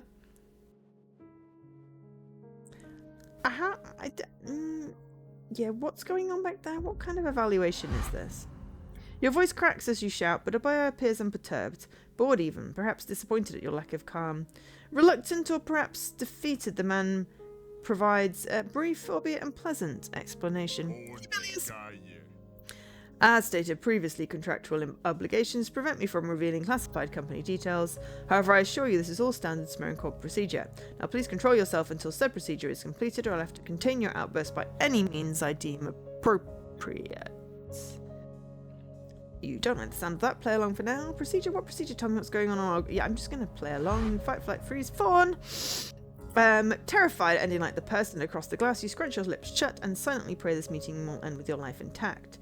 The tweed behemoth applauds your wisdom with an ever-widening smile. Wonderful! I'm thrilled you're willing to be so cooperative despite these distractions. Now, regarding the conclusion of our conjectural conundrum, let's say, and I cannot stress this enough, that our aforementioned staffer is hypothetically assigned to contain a major data breach, one with consequences that could spell disaster for their company and co-workers alike. The sensitive nature of this task requires them to exterminate or indefinitely debilitate any individuals who have witnessed this leaked information, so they become incapable of further dissemination. In this case, the information has only been accessed by two people: the employee's spouse and their pretty pubescent offspring. Sorry, he wouldn't pause like that. I'm pausing. Needless to say, our employee is reluctant to perform their duty and exterminate these individuals. However, if either family member remains alive, the company stands to lose everything. Furthermore, should they refuse to type these proverbial loose ends, you'll be required to do so in their place as outlined in your smoke coal contract. In short, how do you ensure these targets perish as intended and that this data breach remains contained regardless of this problematic employee's hesitation? Excuse me, what now?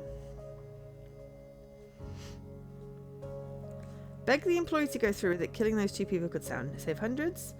Review security protocols to prevent these leaks from occurring. No one should kill their family to bury company secrets. There has to be a better way. And there is a physical faculty stat, which I'm guessing if you'd done the frisbee thing. I'm going to go with the coward's way out. When the consequences of failure are steep, preventing catastrophe becomes a priority. Thus, you stammer out countless cutting-edge security solutions that could stifle data breaches before they happen, as well as suggesting a few methods to kill the company's targets without getting your hands dirty. First, you were terrified that Miss Burgard might view your answer as a cowardly method to escape an inevitable responsibility. But rather than the disappointment, the man's eyes widen with unexpected intrigue. You know, I've never really considered the precautionary potential of digital technology in such a way before. Those inventions always seem to be too full of security flaws to ever be reliable, but I suppose my short-sightedness is yet another reason why our upcoming partnership with Radium will be beneficial. What I appreciate most about your answer, however, that it remains aware of our priorities while considering an orthodox yet humane options. After all, you never asked me to spare the lives of our problem employees' family members, nor did you question the importance of containing that data breach. You merely accepted the facts and considered a solution wherein something else could resolve the issue in your stead. I am scared here, people. That, my friend, aligns perfectly with Smirnkor's replacement-driven philosophy. Before you can contradict any of that, the Tweed Behemoth's strange machine begins emitting a deep moan, its monitor finally displaying your evaluation's tallied results. Well, this is genuinely impressive. I had high hopes for you, but this exceeds those anticipations by considerable leaps and bounds. Most of our employees need months, if not years, of training to properly optimize our procedures while foregoing all ethical concerns. For you to demonstrate such dedication to efficiency without need for orienteering, it tells me you're destined to accomplish great, terrible things at this company. You barely had to make adjustments to your doppelganger engineering suggestions. Doppelganger? Unfazed by your panic or bafflement, Mr. Beauregard reaches for a nearby candlestick phone. The mouthpiece's realistically macabre roosting bat design makes it seem like he's clutching a live pipistrelle and shoving it against the cavern that is a giant mouth. We're done here. You can show them now. At the other end of the line, the reply is chirped. The boy hands you the phone and motions you to listen in. His pure white smile looks wide enough to tear his cheeks, it seems.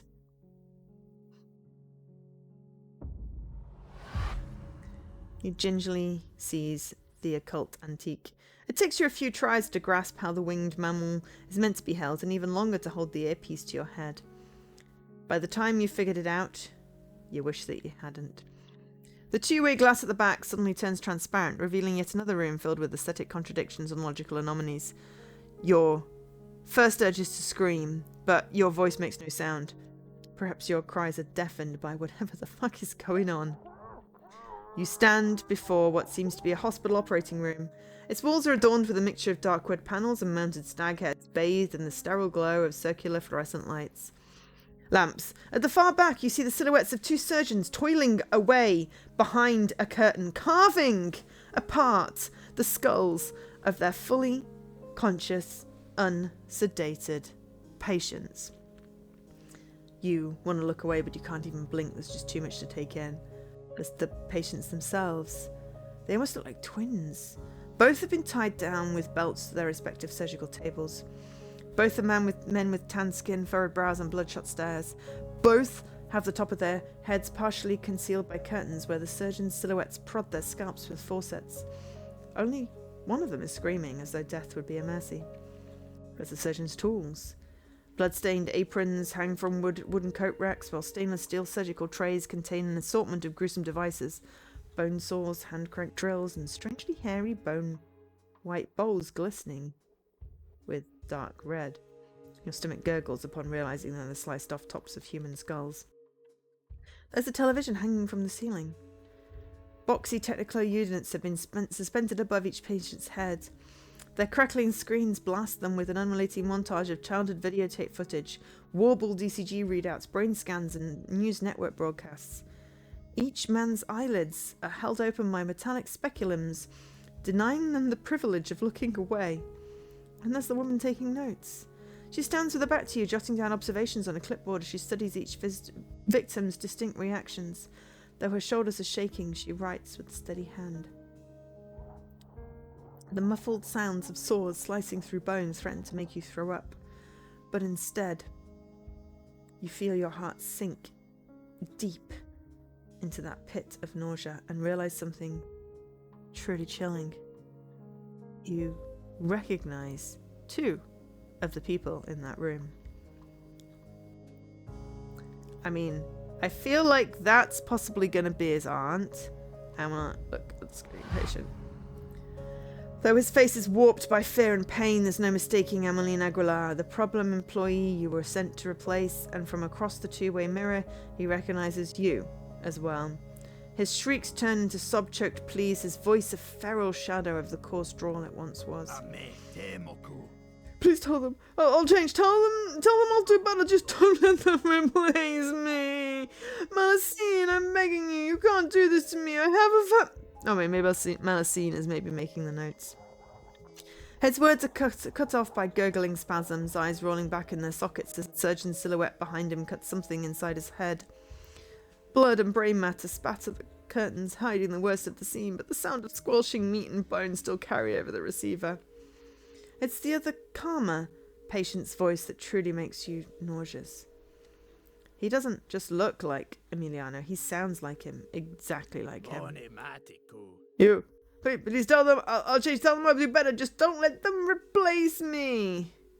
The lookalike's face remains impassive, yet even as his exposed brain is prodded out with the hand-cranked drill, yet the imitation of his neighbour's blood-curdling cries is perfect. Every nuance, every pause for breath, reenacted down to the finest detail.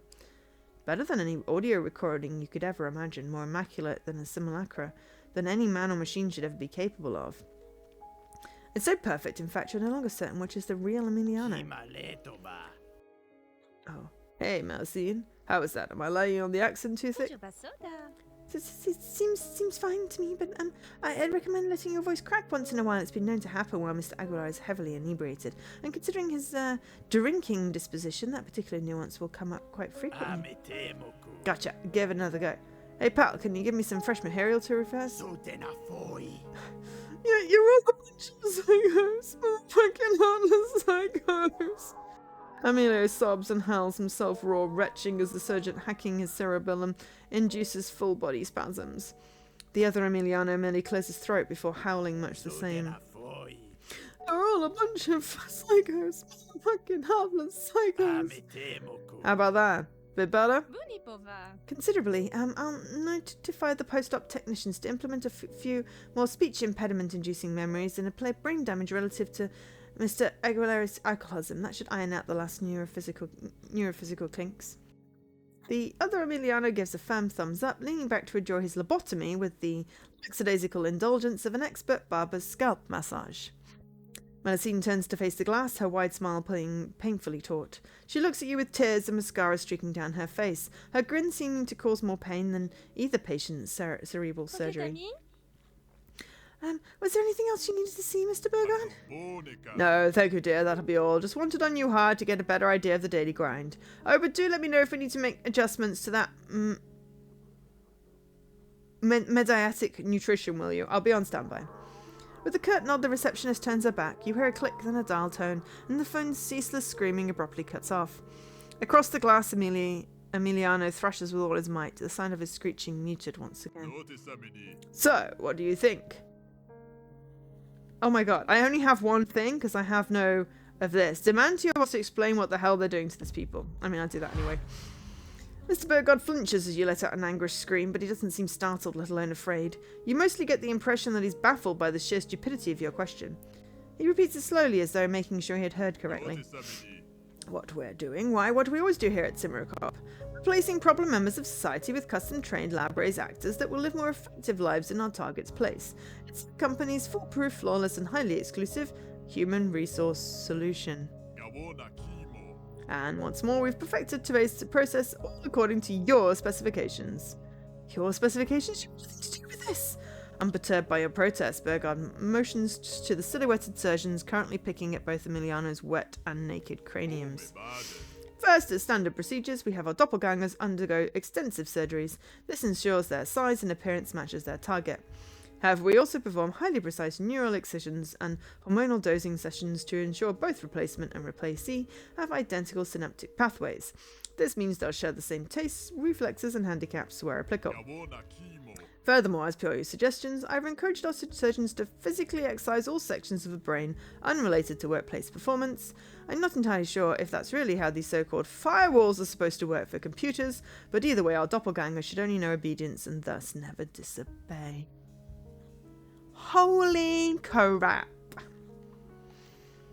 After completing his bleak announcement with a showman's tone, the giant points to the device on his desk. Its myriad cables run across the floor and worm their way through slits in the two-way glass connecting to the flashing televisions hanging above the patients' faces. Next, we bombard our subjects with doctored historical information and falsified childhood memory footage to rewrite their lived experiences. This will erase problematic attitudes and induce more desirable proclivities. As you can tell, the process is rather unpleasant for the original Aguilar, who is experiencing the unraveling of his own identity in real time. But remember, his suffering is inconsequential next to the heightened performance of his superior colleague. Besides, if done right, neither Emiliano will even remember this. With an emphatic flourish, Aboya tweaks another one of his machine's many knobs. A television screen flickers, replacing its gruesome slideshow of warfare footage with pictures of a pastoral farm. The louder Emiliano squirms, then screeches. Finally, the tweed behemoth nods to Melusine, whose eyes glance between both her patients, taking notes when one of them imitates the other. The two are becoming increasingly impossible to tell apart. Last but not least, Miss Sansen arguably has the most important task of all, quality assurance. You see, our procedure is human, not mechanical. Instinct trumps algorithm when it comes to understanding people. Thus, it's imperative for staffers with an eye for social cues to study the effects of non-sedated lobotomies, particularly during back-and-forth exchanges between target and replacement.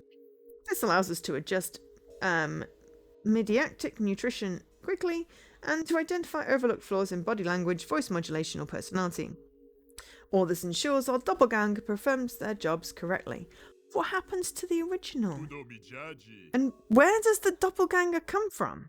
And what's more, I followed your suggestions regarding precautionary measures and asked Melusine to be extra thorough today. She will ensure that not a single shred of non-Simmercorp approved thought lingers in that doppelganger's brain. He will be the perfect product, not to mention a good test run for the security upgrades we've developed through the Radiant Inc. partnership. Holy shit, he wasn't lying. You may not have pulled the trigger, but you did help him load the gun. As you reel from the weight of revolution, Aboya holds up 3 fingers. One by one, he calls them down. Physical rewiring, psychological reconditioning, social reintegration. These are the pillars upon which SimCorp's substitution services are built.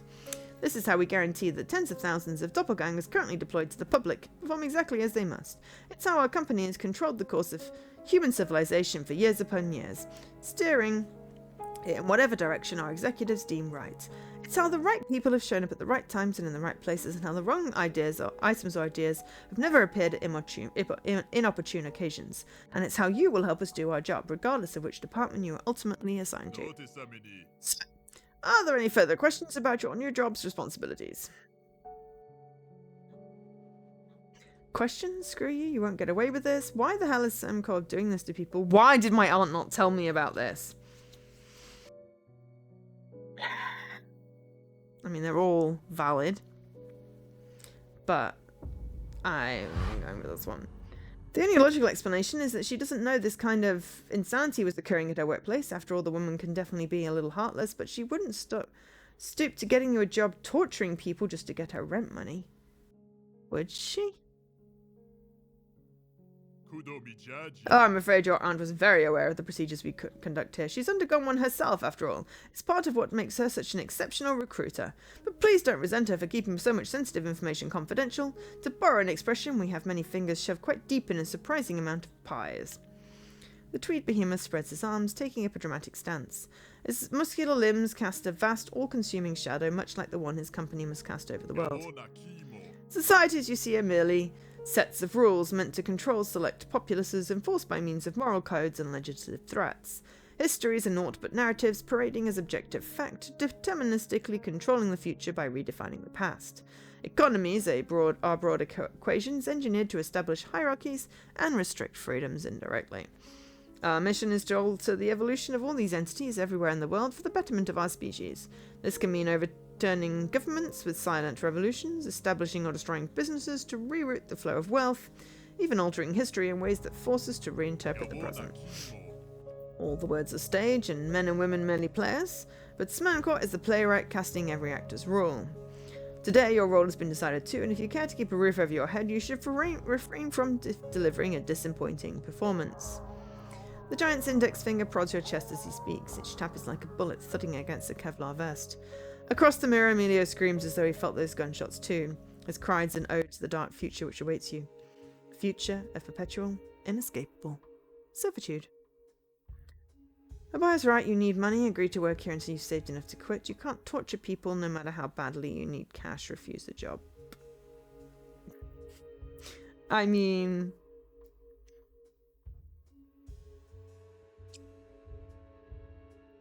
we've already done the harm.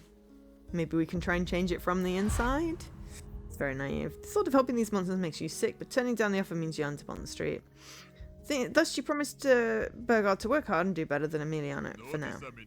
Wonderful, but be advised you'll need to perform very well for a very long time if you intend your time to be temporary. After all, we've already signed our first contract and its strictest clauses do not expire anytime soon. The man's pale eyes drift towards your hand, the one he shook that you thought was bleeding. Looking into your palm, you realise the hunch was fully justified, but something did pierce it. There's a lump beneath the skin, a small, subtle, rectangular protrusion you hadn't noticed until now, probably because it wasn't flashing, let alone making such an obnoxious sound. Beep! Beep! I did wonder if it's some sort of tracking chip thing. This, my friend, is what we refer to as a non-disclosure microchip, a brand new addition to our confidentiality policy, specially designed by our future partners at Radium Inc. It serves an ID to access our offices, but also as an employee loyalty failsafe. Should you ever emit brain activity associated with treason, unauthorized divulgence of confidential data, or any such nasty business, the chip will emit a warning signal. Should the warning go unheeded, a lethal dose of borodinium-210 will be discharged, an untraceable radioactive isotope capable of inducing total organ shutdown within seconds. In other words, lest you care to experience a particularly messy demise, I suggest you remain on your best behaviour until you die of natural causes. I have acquired non-disclosure microchip. Beep, beep, beep, beep, beep. Your microchip starts bleeping faster till it matches the demented tempo of your beating heart, no telling which of the two is about to explode first. The signal is interrupted by Mr. Burgard tisking as he checks his belt-sized watch. Deary me. Seems I lost track of time. Other appointments beckon. I'm afraid our meeting is at an end. You best return home and get plenty of rest. You'll need it for your onboarding. Oh, but please don't make the mistake of thinking you can run away and never return. I hear you left college when things became a bit unpleasant. But that same exit strategy is not an option here. You, and any doppelganger we designed to replace you, shall forever be a member of the Smirncourt family. Disheartened by as this may seem, I still recommend keeping a stiff upper lip. Being trapped for all eternity is much nicer if you approach it with a go-getter attitude. As the boy chuckles, an elevator door screeches open behind you. The open shaft greets you like the gaping maw of a deep-sea fish.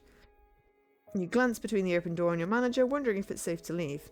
By the time the behemoth gives you a cheeky wink, you're already making a run for it. Your fingers mash every single button of the keypad's confusing display, hoping some combinations of keys will get you as far as possible. Eventually, the grudge gate slams shut, the floor lurches upwards, and Mr. Burgard waves goodbye, speaking the most chilling words you've heard all day. See you tomorrow. Beep. Beep. Beep. Your microchip's alarm slow to a crawl as your hopes and dreams die a slow, whimpering death. Congratulations, you're hired. Chapter complete. Proceed to the nervous breakdown.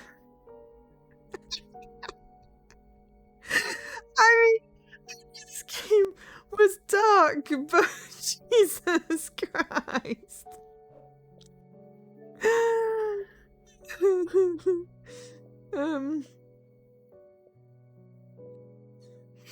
Okay.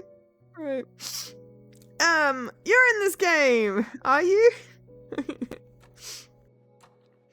You're back in your apartment, but you're not sure how you got home. Probably because your brain is full to bursting with things you never wanted to know. It's a miracle or doppelgangers. The fat bird god expects you to arrive at 6 a.m. tomorrow. 6 a.m. and learn even more. It's just too much. For a moment, you contemplate physically clawing out the knowledge and festering inside your skull, but the intrusive thought evokes a far too vivid, far too visceral memory of what was happening to Emiliano. And that's what might happen to you next should you choose to disobey.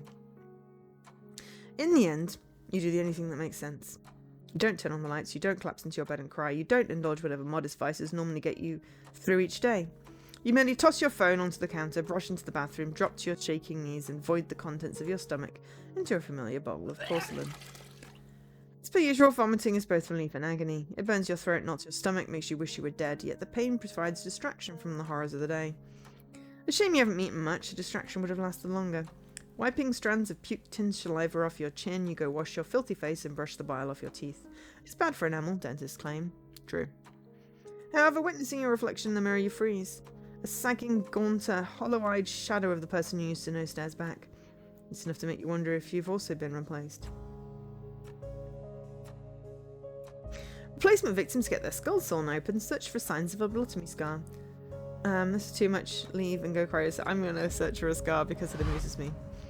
You palpate your hairline for irregularities, flinching at every unfamiliar bump or budding bit of acne. But greasier than average scalp aside, you find nothing out of the ordinary. Rather than breathing a sigh of relief, a new doubt nags at you. Abbai said there were countless doppelgangers already deployed to the public. There's no way that would go unnoticed if they all had massive zigzagging pockmarks looping around their head. They must hide the wounds somehow, maybe with permanent makeup or epidermal grafts or worse. Mind racing, heart pounding, you leave behind your puke-clogged toilet and began searching for bleach to wash off your own skin. As you navigate the unlit apartment, you sidestep stacks of trash and laundry by memory alone. You haven't tidied up in a long time. The placement of each garbage landmine is familiar enough to be subconscious, and that's what lets you realise something is wrong. The floor is squeaky clean against your feet, your bedsheets snugly pulled and fitted, the musk of shame and body sweat replaced by one of ammonia. In panic, you flip the light switch, and your suspicions are confirmed. Someone broke in while you were gone, and they cleaned the place. Okay, this could be certain cartooning. Check for surveillance. Not safe here. I mean, I'm thinking it's possibly the aunt. You know, there's no mistaking the smell of the cleaning solvent from the office. Someone from the company must have done this, probably so they can keep an eye on you. Grabbing a screwdriver and some pliers, you scour your apartment for proof. Sure enough, your paranoid hunches prove correct. Though most of the devices are too small to see without squinting, the more you search, the more you find. There are cameras hidden inside power outlets, microphones tangled in light bulb filaments, some sort of radio-based photographic recorder concealed in your smoke detector. And the second you try removing one, a familiar screech is heard. Beep! Beep! Beep! Beep! Great, trying to regain a little privacy could end up killing you, and trying to flee instead? Well, who knows how far you'd really make if they're aware of your every move. Your skull throbs as you contemplate methods to escape, but every option you come up with feels more futile than the last. Leaving the country and changing your name likely wouldn't be enough to wriggle out of Smirnkorp's grasp. Suicide accomplishes nothing if doppelgangers can replace you, considering betrayal by leaking company secrets. Beep, beep, beep. A pinprick of green flashes beneath your skin, beneath your palm as the Smirnkorp IG chip reacts to your controversial thoughts. As long as this thing is in you, you'll never get anywhere. You have to do something about it.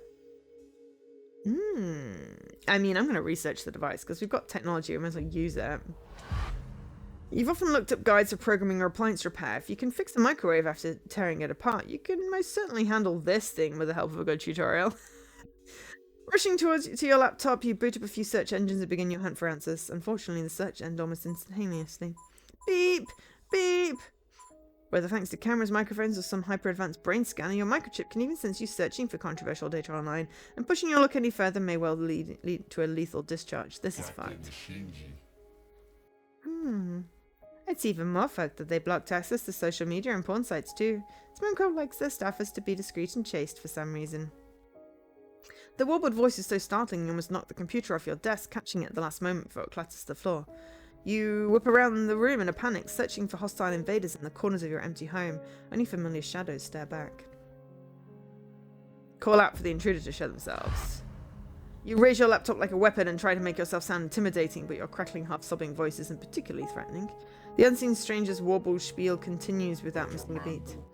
Settle down. I'm not here to hurt you. Just trying to give a friendly warning to a fellow victim.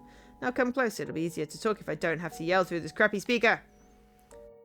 Steadily, your eyes zero in on the voice's source, to the old cell phone you've treasured for so long, emitting a soft vermilion glow and noises you've never heard it make. This, you suspect, is not a phenomenon the manufacturer intended. Dazed and confused, you flip your phone open. You're not greeted by an icon, a caller ID, or a text message, but by distorted video footage. Deep within the live feed's peculiar reddish sheen, a static warped face stares through the pixelated screen. The image quality is too low to see if they're a man or a woman, the sound too tinny to decide if they're young or old, yet you feel a nagging certainty that this person is important. Nice to finally meet you face to face, so to speak, though I'm assuming you've had better days. Now, I don't have much time to explain what's going on. Listen close and be sure not to hang up, otherwise you could be in danger. Ignore the warning and mash end call with all your might. Agree to the stranger's demands and listen for now. A high-pitched pulse of static rings out of your device. Laughter, you suspect. Odds are this person wasn't expecting you to agree so quickly, but they certainly aren't complaining either. Thanks, I knew I could count on you. Call me Elle, by the way. I'd give you my real name if I could, but if Smircorps ever picks your brain for answers, they could figure out who I am, where I live, or what I'm planning, and neither of us want that. That you do not, especially since this Elle person doesn't mean brain-picking in any metaphorical sense. Your palms begin climbing up and your breathing becomes shrill. Maybe this was a bad idea? Don't worry, our connection's secure. I'm communicating on a limited frequency that disables your microchip sensors and any other recording devices they may have installed. You can say or think anything you want with me. Smrkana won't know a thing. See, these human resource maniacs only trust archaic discontinued tech. It's a precaution against hacking attempts or something. That means cutting-edge shit is almost a taboo to them unless it comes from a trusted business partner. Since your clunker of a flip phone still connects to cell towers but not to the internet, I'm basically in the biggest, best, most unhackable blind spot I could ever ask for. The stranger speaks with tremendous confidence and breakneck urgency. The fearful thrill of knowing time is limited mingles with their robotic coldness. Best to cut to the chase. Who are you and what do you want from me? On your flip phone's warbled screen, Al's image shifts and multiplies as their connection grows unstable. They take a deep breath before making their desperate, albeit honest request. Who I am doesn't matter right now. What does is the fact that I want to take down Smircorp, dismantle the entire company, reveal what they've done, and set the human race free. Yes, I want to do this.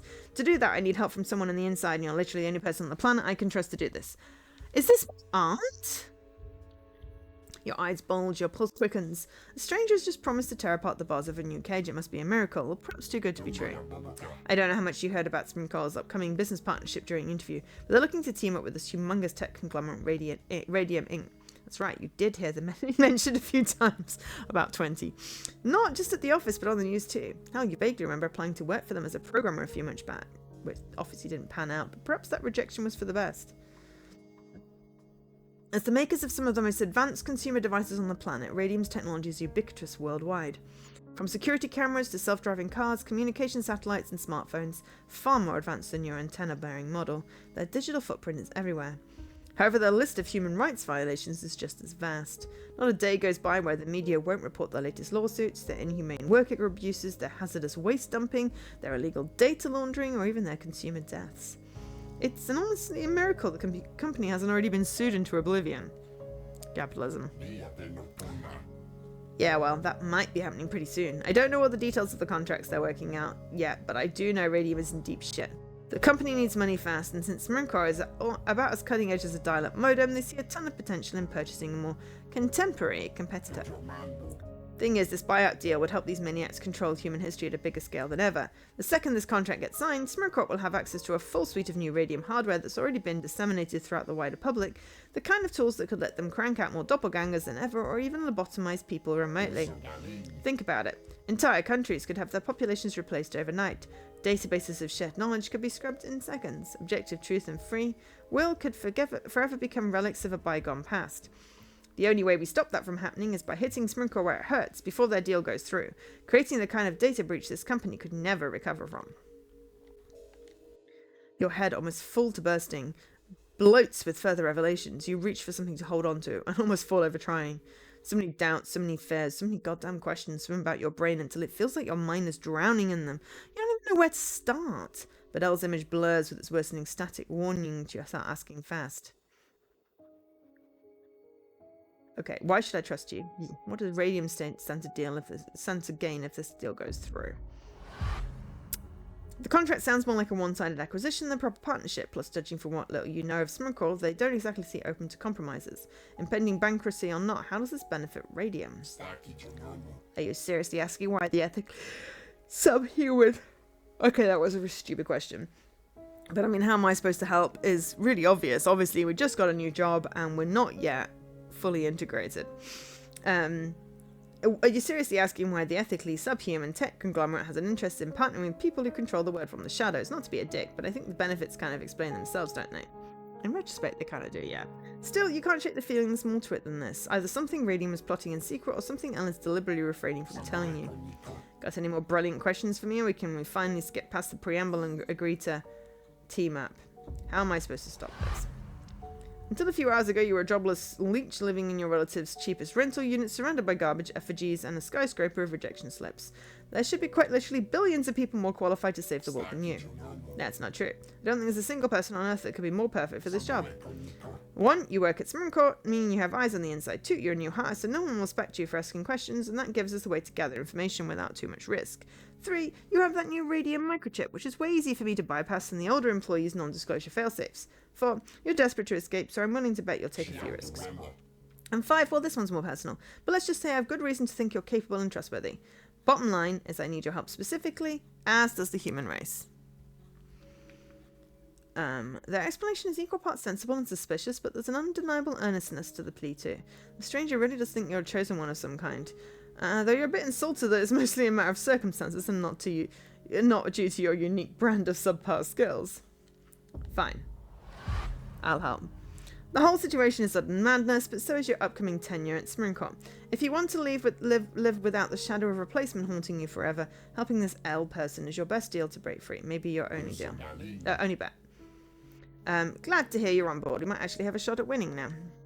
The featureless face on your phone screen warps nigh indiscernibly. You're not entirely certain, but you suspect. Ella is smiling. When they next speak, their voice is more distorted than ever. Seems your connection is wearing thinner by the second. Alright, here's the plan. There's a maximum security facility deep below your Smurkle office. Employees call it the Hive. I'm not 100% why it's called that, or what it does exactly. All I know is that Smurkle doesn't want any authorized individuals finding out what's inside. You need to find a way in. Then you'll look for the most highly classified piece of documentation you could possibly get your hands on. Steal it, escape, and bring it back to me. Then I'll leak whatever's on it to the wider world, and Smurkle will never be able to operate in secret again. This might sound like suicide, but don't worry, you'll have a friend on the inside. The receptionist, Melusine, she's another one of my connections, but she hasn't been able to do much alone. Plus, she's deathly afraid of getting replaced, too afraid to make the bold moves you will. Find her, ask for help. As a fellow employee, she should have full clearance to teach you about the Hive. Just be sure not to get too nosy or your microchip will go off. If that happens, she'll be overseeing your lobotomy next. Phone's distorted static worsens more and more. The warbled face upon your screen no longer looks remotely human. Then, right as the image warps beyond any shared shred of recognition, you hear some final words of warning from your unlikely ally. Shit, I have to go. I'll contact you again as soon as I can. Just be sure to act like a good little employee or they'll snuff you out. Make sure you find the Hive, alright? It's... Utopia depends on it. Suddenly your screen shuts off as though the phone ran out of battery. You sit there for a few moments hoping it might turn back on, but in time even the dial tone fades. Check the caller ID history. We may as well. There's nothing there except the call you had this morning with your aunt. A predictable if disappointing outcome. Exhausted, you migrate to your mattress hoping you'll dream a better dream than whatever the strange nightmare was. Your head hits the pillow and a flood of night terrors washes over you. Disturbing, surreal, almost silly stuff like zombie apocalypses or giving speeches in class while wearing lingerie you've most certainly never worn before. There's almost a relief to witness such cartoonishly simple frights after a day like this. Part of you wishes they'd go on forever, even if they're scary, and leave you stuck in a headspace where Smurkle couldn't possibly exist. Yet again, you find yourself wishing you wake up somewhere else than this. Yet again, you wish time would ask permission before racing ahead. And yet again, the concept of reality proves to be an unkind, callous bitch. Whee! Scree! Scree! After a few brief restless hours, your alarm's familiar chirping demands that you wake up. Time to clock in. Chapter complete. Proceed to the search for Melusine. Okay, so what are we? 2.5.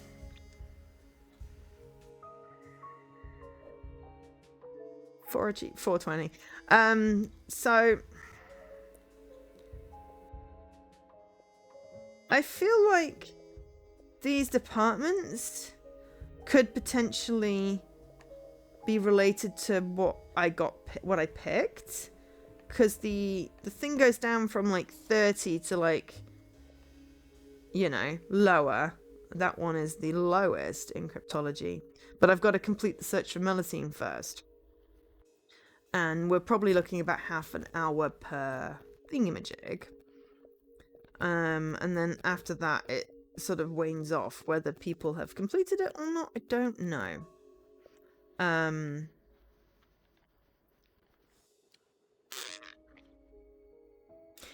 I feel like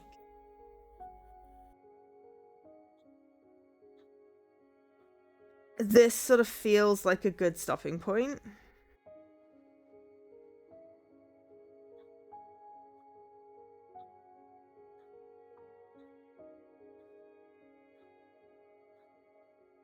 Oh my god, these are icons!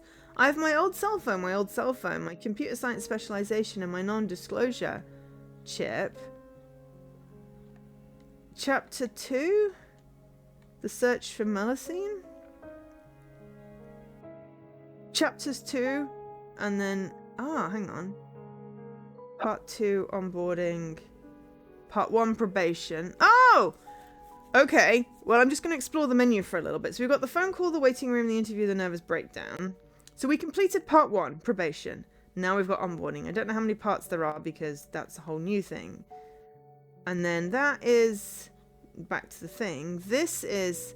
there's a map!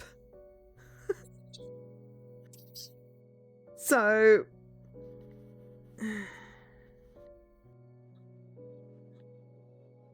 there's a map. Okay. That was my inventory. Physical, metaphysical. I am a college dropout. I have 1 physical faculty, 1 social aptitude, and 7 technical literacy. A consequence of your inflated ego and unwillingness to learn from your increasingly numerous mistakes. The physical, I have my old cell phone. Grey chunky blah blah blah. And then I have it again. I don't know why I have it twice. Computer science specialization. And the non-disclosure microchip. Okay. Right. And then what's this? Codex! Oh my god. Finnegan Joyce, that's me. For better or worse. My aunt. The only person on earth who still believes in you. Melusine. Boya. Emilio Aguilar. And then L. And then notes. I have not discovered any notes. Okay, so there's still not a save. However, we've completed part 1. Probation. And now we're in part 2, onboarding, the search for Melusine. So, credits, stuck, clear. So that's probably some sort of hint. I'm not stuck. We have potentially the slowest credits in existence. So, yeah.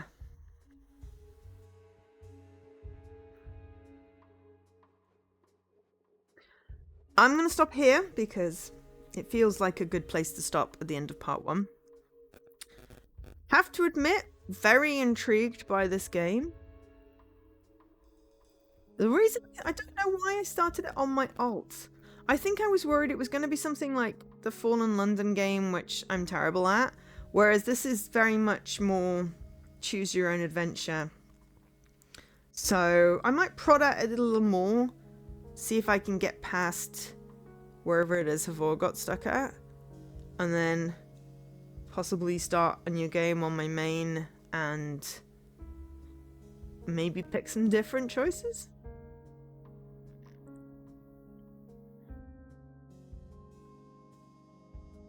I'm curious what different choices would do.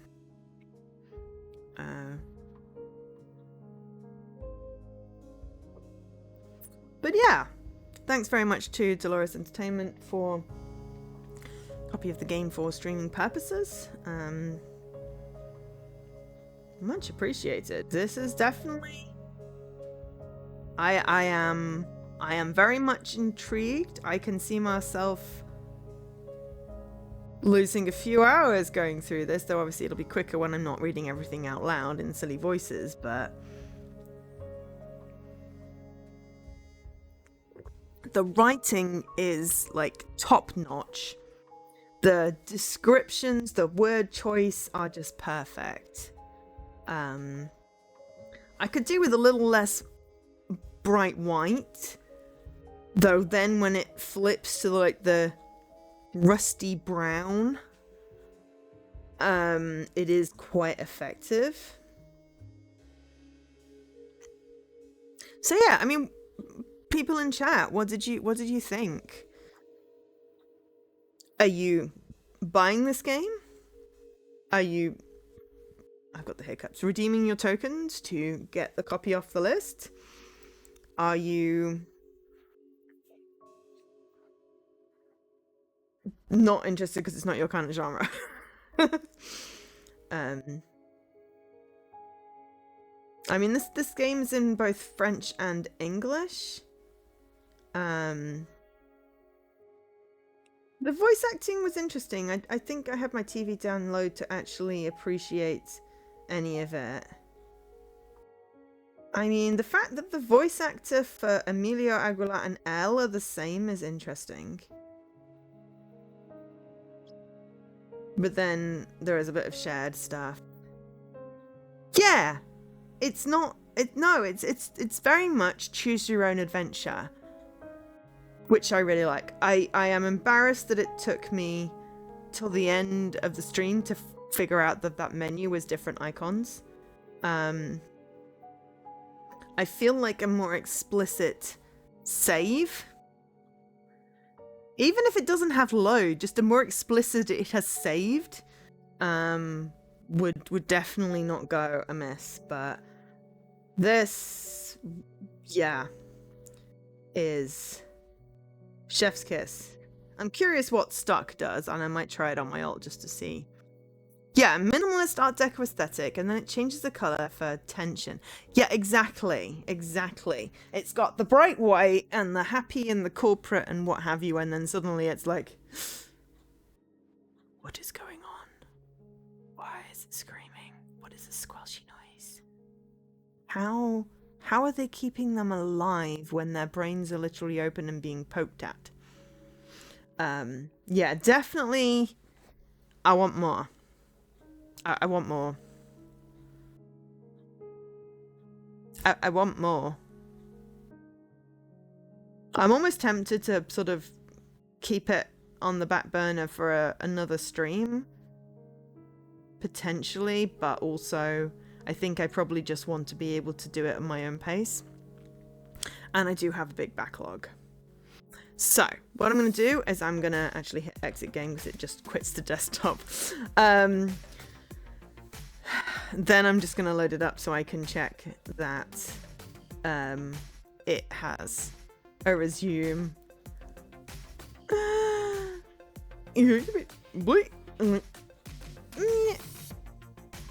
Sorry, I'm making the noises. Okay, so load, it's got play. And then it loads straight into the search for Melacine. Okay, so confirmed. Once you hit the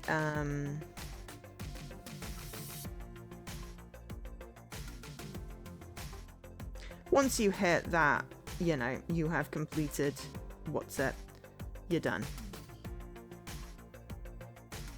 But yeah, Inhuman Resources, a literary machination, exquisite. Couple of minor niggles, that the font size doesn't increase on the little cards, which makes it slightly harder to read, though I didn't try clicking on them. I possibly could have made them bigger. And it doesn't have a clear it has saved, because exit game kicks you right back to the dashboard, like I discovered, luckily not too far into it when I was trying to do the thing. And possibly a little more obvious on that pause menu that those tabs are things that you can look at. But the writing, the tension, the pacing, the story, the characters, the descriptions, no notes. Perfect. One space missing. I saw one space missing in between two words. And that was after, 2.5 hours of reading them out. And, we've done a lot of visual novels on this channel. We've done a lot of reading out. And sometimes there are, some questionable word choices, some bit of poor translation. But there was, in the whole stream, there was a single space missing. So, no notes. No notes. Though, I think I would just prefer the exit game to, like, plonk you back to the menu screen rather than force quit the game. But, that's my review. Yeah, I thoroughly enjoyed that. I will be playing more. I will be choosing different things and seeing what happens. I do not have the time to do all this right now, but I will possibly make time once my project's finished, which should hopefully be, I should be winding it up tomorrow, so I should have a little bit of breathing room and, sit down and look at that. But yeah, no, that was a really good game. 5 stars. Hope it's not broken achievement-wise. I know I've all said that it got stuck. I will, as I said, I will be poking around a little bit more on my alt probably tomorrow because I'm not streaming, to see if I can figure out possibly where it got stuck and if I can get past it. If I can get past it, I will record, or let you know. But yeah.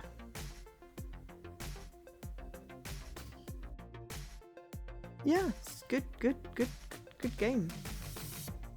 So creepy. So good. I'm gonna be thinking about this now. I'm gonna be like, God damn it. Why do I have to do the work and that I love and earn the money, which I need, and eat? Why can't I just play more of this game? So yeah, anyway. I really appreciate the code. So yeah, thanks to everyone who's been here. Don't forget to catch your daily if you haven't. You've probably got about a minute while I wobble on. Thanks to Ray for the resub. Someone hit their daily Chivo goal. I did thank them. Oh, it was you, Lady McGree, because I remember going, yeah, you can have tokens now. I will update the spreadsheet at some point and let you know, but the information in my bio tells you what you get when you hit 150. So that's how many tokens you have if you wanted to pick something before I fixed it. Thank you to Horror Acolyte for the raid. And yeah, just generally thank you for being here and for keeping me company, and hope you enjoyed the stream, and please buy the game because not many people have played it yet and it seems really, really well written. It deserves more attention. So yeah, that's it from me. I'll be back on Thursday with the empty desk. So I'll see you then. I've been Joe, otherwise known as Angel SK.